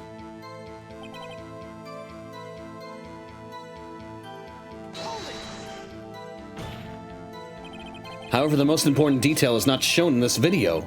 The man's face. Sir, if I may say something, sir. Please do. After all, you are the one being examined. I don't understand why the man's face is so important in this case, sir. I mean, it was his hand that opened the fingerprint lock, and it was his hand that tried to thrust his knife into my body, sir. My unsettled state can testify enough to this, sir. Yes, you have a point. The footage doesn't lie. That is, unless the defense can find a problem with it. Mr. Wright, let's check the court record again. Is there a problem with security video? Regarding the video contained on this tape, there is one thing in particular that seems rather strange. Strange? This contradiction leads to the possibility that the man may not have been Detective Goodman. What? This video contains such... What? This video contains such a contradiction. This video contains such a contradiction? Interesting. Interesting. Your Honor, I have a proposal. Yes, Mr. Edgeworth? I propose we have the defense point out to us that this alleged contradiction in the video. He would want me to point it out. As before, I think it's because... What, do we have to go through the whole thing?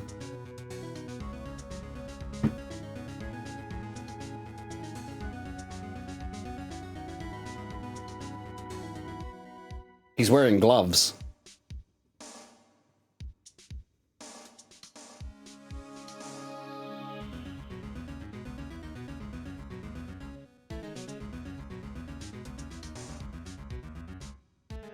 He's wearing gloves.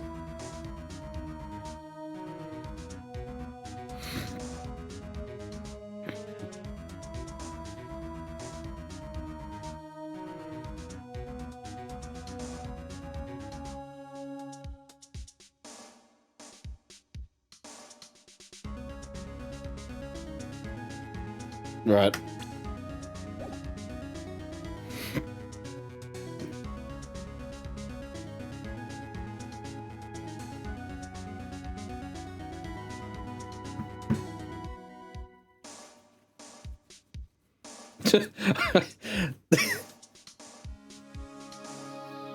I like whenever Edgeworth is clearly trying to nudge Phoenix.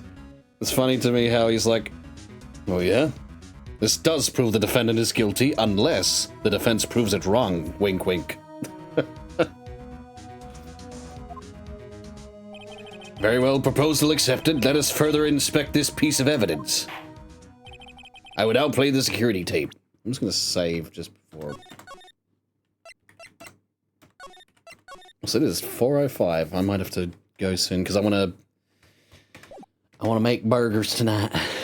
I'll make some burgers. Homemade burgers. Homemade American burger. Whoops. Whoopsie. I'll now play the security tape. Mr. Wright, please show us this contradiction you speak of.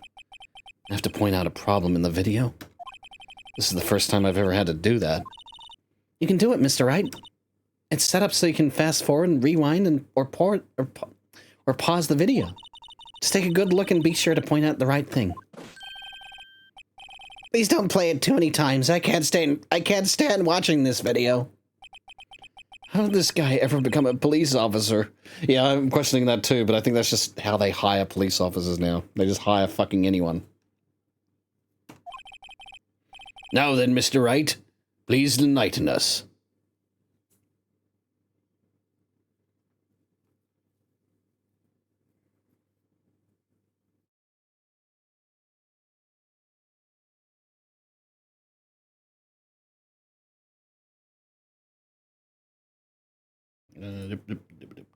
So I was just checking what... I didn't read the, hey, we don't know how much the mascot was. Marketing is expensive. That could have been a year's salary right there. Well, it was designed by the chief of police and made by Dick Gumshoe. So, you know, I don't think they really needed to do any marketing. I'd say marketing was free.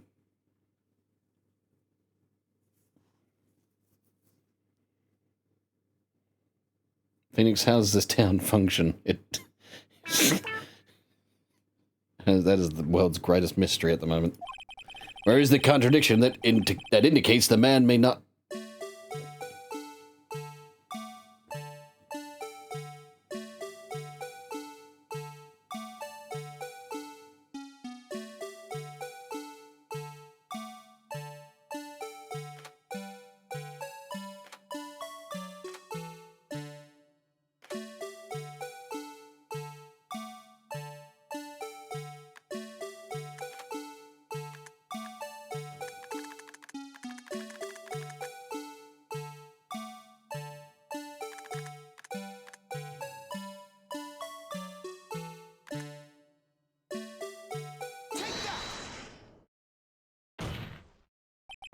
The thing that's strange about this video would have to be, this.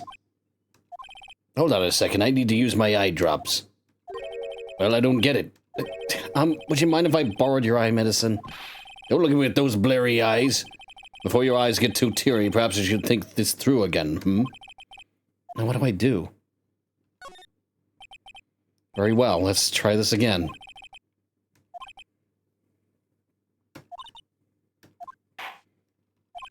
Okay, I'm trying to... Fuck, okay, well then what part of the video do I need to fucking use?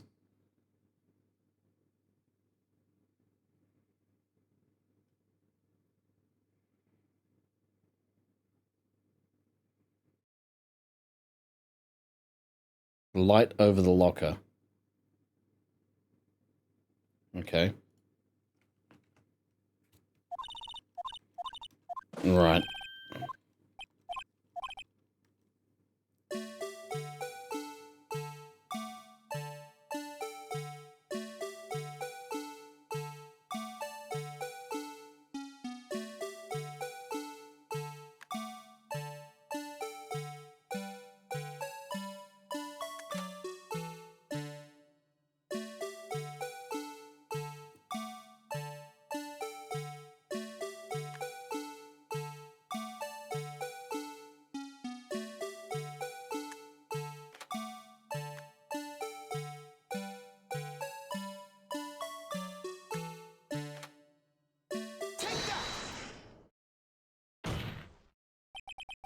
I think that's strange about this video has got to be this.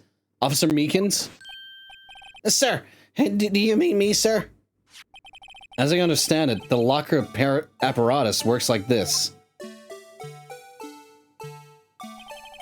When you grab the handle, a sensor reads your fingerprint, if it's a match. The light turns on, the lock is released. According to my very limited experience, that's the way I understand it, sir. If so, then something is seriously wrong with this picture.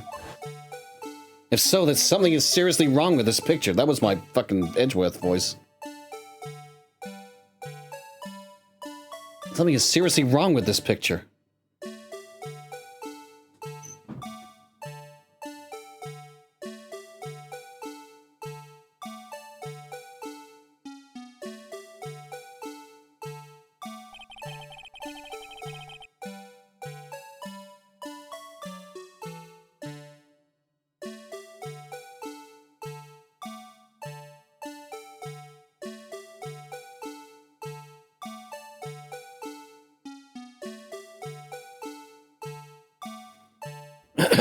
Alright. Sorry, I just had to respond. Also, Zelda is a little antsy. Hang on, I'm gonna turn.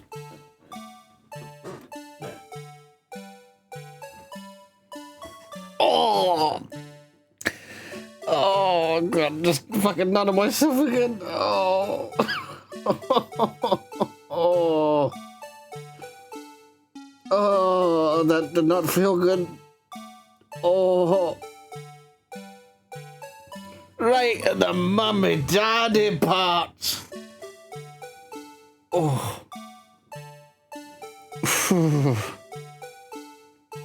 It's the way I sit, because I like to sit cross-legged on my chair. When I pulled my fucking foot up, fucking just, Oh god, that was not...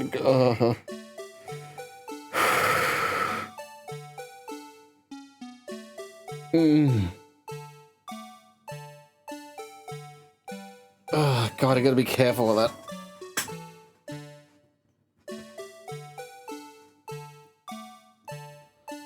Oh god. Alright, I'm good. It's starting to subside. Okay, I'm good. There we are. Now, if this is unchanged from the DS version, it's pretty impressive they fit a 3D video into it. Doesn't look half bad, all things considered. Well, mind you, this is upscaled. They probably had the original assets as well. So, yeah. I do have the original DS version as well, so... it's on my shelf. Actually, where is it actually?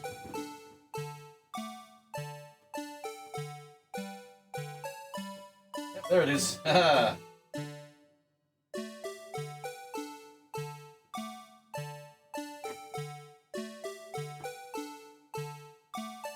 Phoenix Wright, Ace Attorney. There's actually a an import too. I bought this from a convention. E3 2005, Editor's Choice.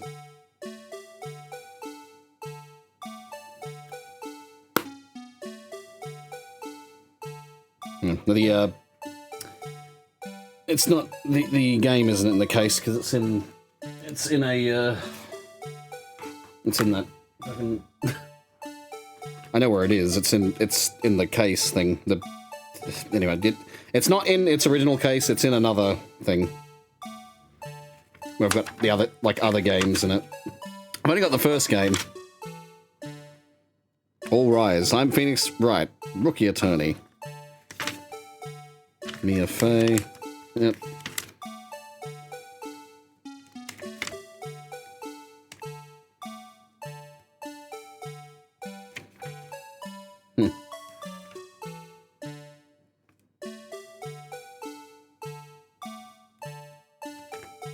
Alright. Oh, there's actually a law library here. What the fuck? Terminology. Defendant. Person on trial. Judge rules whether the defendant is guilty or not. Detection tactics. Try exploring different areas. Examine different objects. Listen to what people tell you and try out different responses. Press witness with different pieces of evidence. Press witnesses with different pieces of evidence. That gets you... That quickly gets you fucking penalized. Oh no, that's detection tactics. Okay, courtroom strategies is different. Courtroom strategies! Ask a friend if you get stuck. What do you fucking mean? Courtroom strategies. I shit you not. It says ask a friend if you get stuck. Get fucked.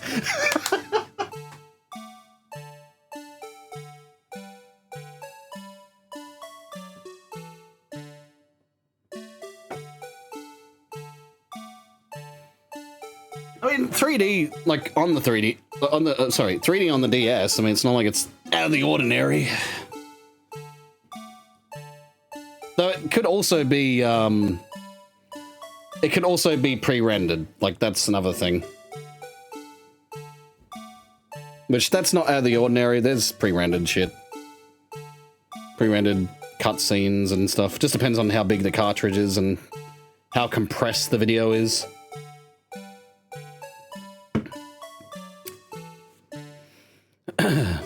Your Honor, may I use my phone a friend? What do you think this is? Who Wants to Be a Millionaire?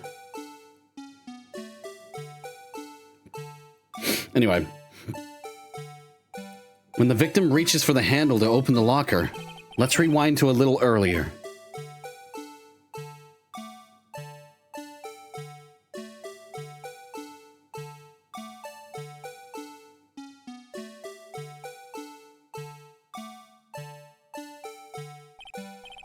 Here, notice the light? What's this? It's already lit. Precisely my point, Your Honor. The locker was already open before the victim grabbed the handle. Ah! Order, order! What's the meaning of this? It's very simple. It's very simple, Your Honor. Why don't, you know, we're going through all this trouble. Why don't just ask the suspect, okay, is this what he looked like? Can you, or at least, can you describe what his face looks like? That should have been one of the first fucking questions. The locker wasn't locked on the day of the crime. But the locker locks are But the locker locks are controlled by an electronic system. When a door is shut, a sensor is triggered, and the locker is automatically locked. The locker locked is automatically locked by the locker lock. The locker lock is always going to be locked because the locker lock locks locker lock the locker lock. Fucking hell. Oh, I know. It must have broken down. Of course, I'm not an expert in this. That's not likely, Your Honor. Excuse me.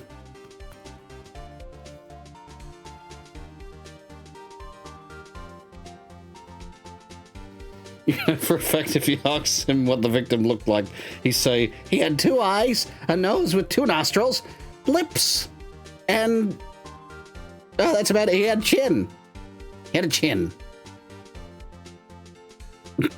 And just Edgeworth would just again have that fucking position going, you know.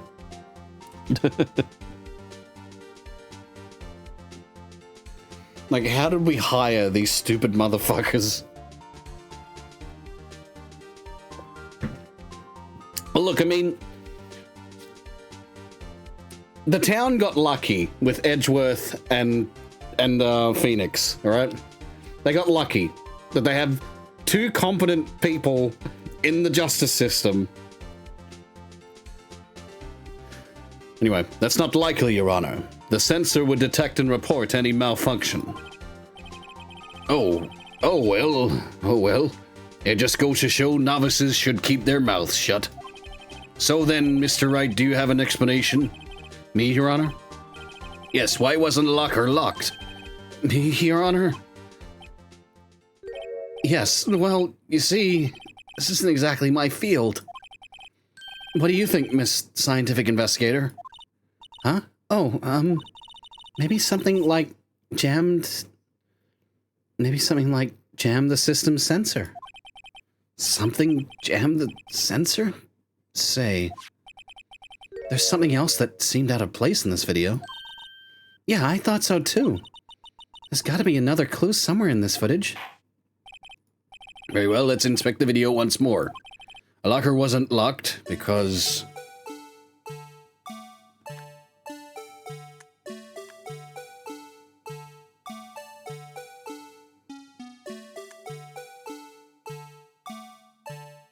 Huh.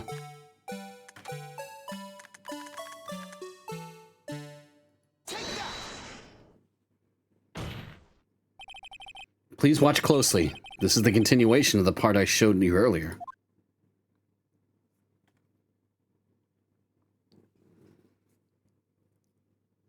Oh, I also forgot to check the end of the footage. If, What's this? Something white fell out of the locker. But sir, it's been my experience that things fall out when doors are opened. I often fall out and roll great distances and... We can't be sure that the item was completely inside the locker to begin with. What do you mean? The sensor triggers the lock when the door is shut. What if something was inserted, say, between the sensor and the door? Inserted?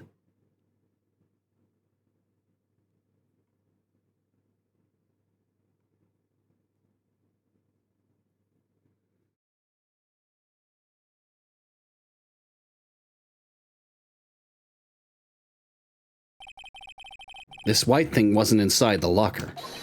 It was stuck between the door and the sensor. Oh, I understand now, sir. It's just like my tie. 2 out of 3 times it gets stuck in the door when I get out of the patrol vehicle, sir. Instead of the door closing, my tie get...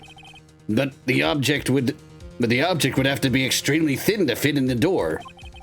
Not only that, it would also have to block electrical currents. It would need to be an insulator. Yes, an insulator, but at the crime scene? There just might have been something that fits the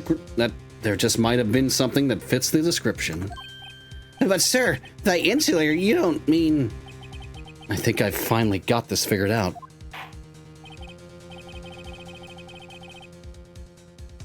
Very well. Will the defense please present the relevant evidence? What was this insulator that was stuck in the locker door? This... I found this near the locker, a thin rubber glove. But we can't be sure that was in the victim's locker. It has a tag that says SL9 incident. The video seems to depict the victim opening the locker. But that isn't the case. The lit lamp attests to this. On the day of the crime, even I could have opened that locker. Is this not so, Officer Meekins? Sir, it would appear so, sir. Also, at 4:30, I'm gonna call it because I gotta go. Order! So we are to believe then So we are to believe then that the victim, whom this witness stabbed in the evidence room, was not Detective Goodman? Do not be misled, Your Honor. What do you mean, Mr. Edgeworth? The defense has merely demonstrated that possibility and nothing more. The victim in the video was indeed Bruce Goodman. The prosecution will offer one more testimony to prove this. What? Officer Meekins, please testify about this. Sir, me, sir? I'm not sure what you're referring to, sir. Oh, you mean that, sir? Of course, sir. Is this a joke?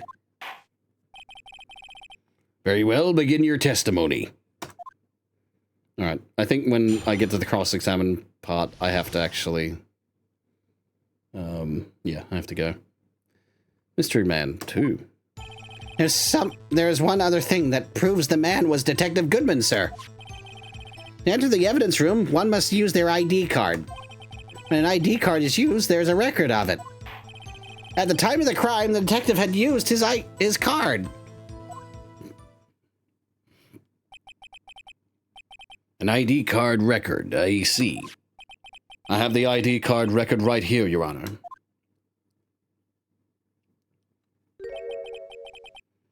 The ID used at 5:14 is that of the victim.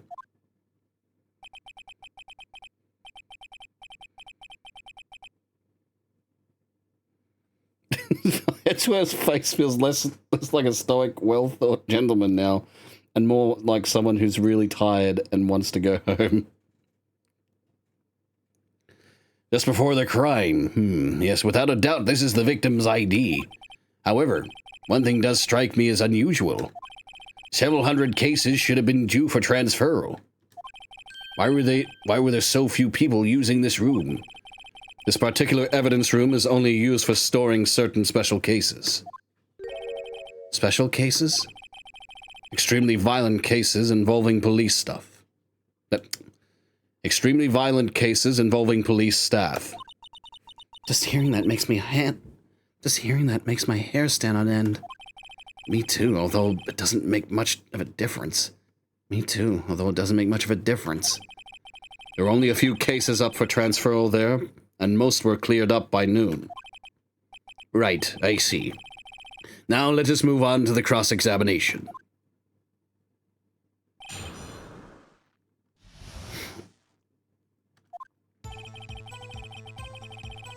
Okay.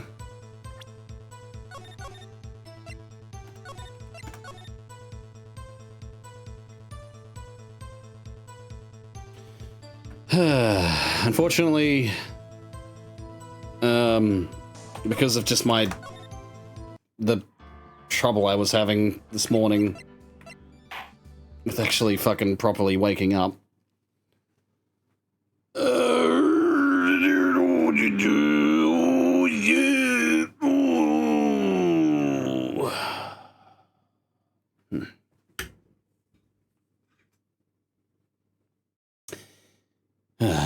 Right. Okay, so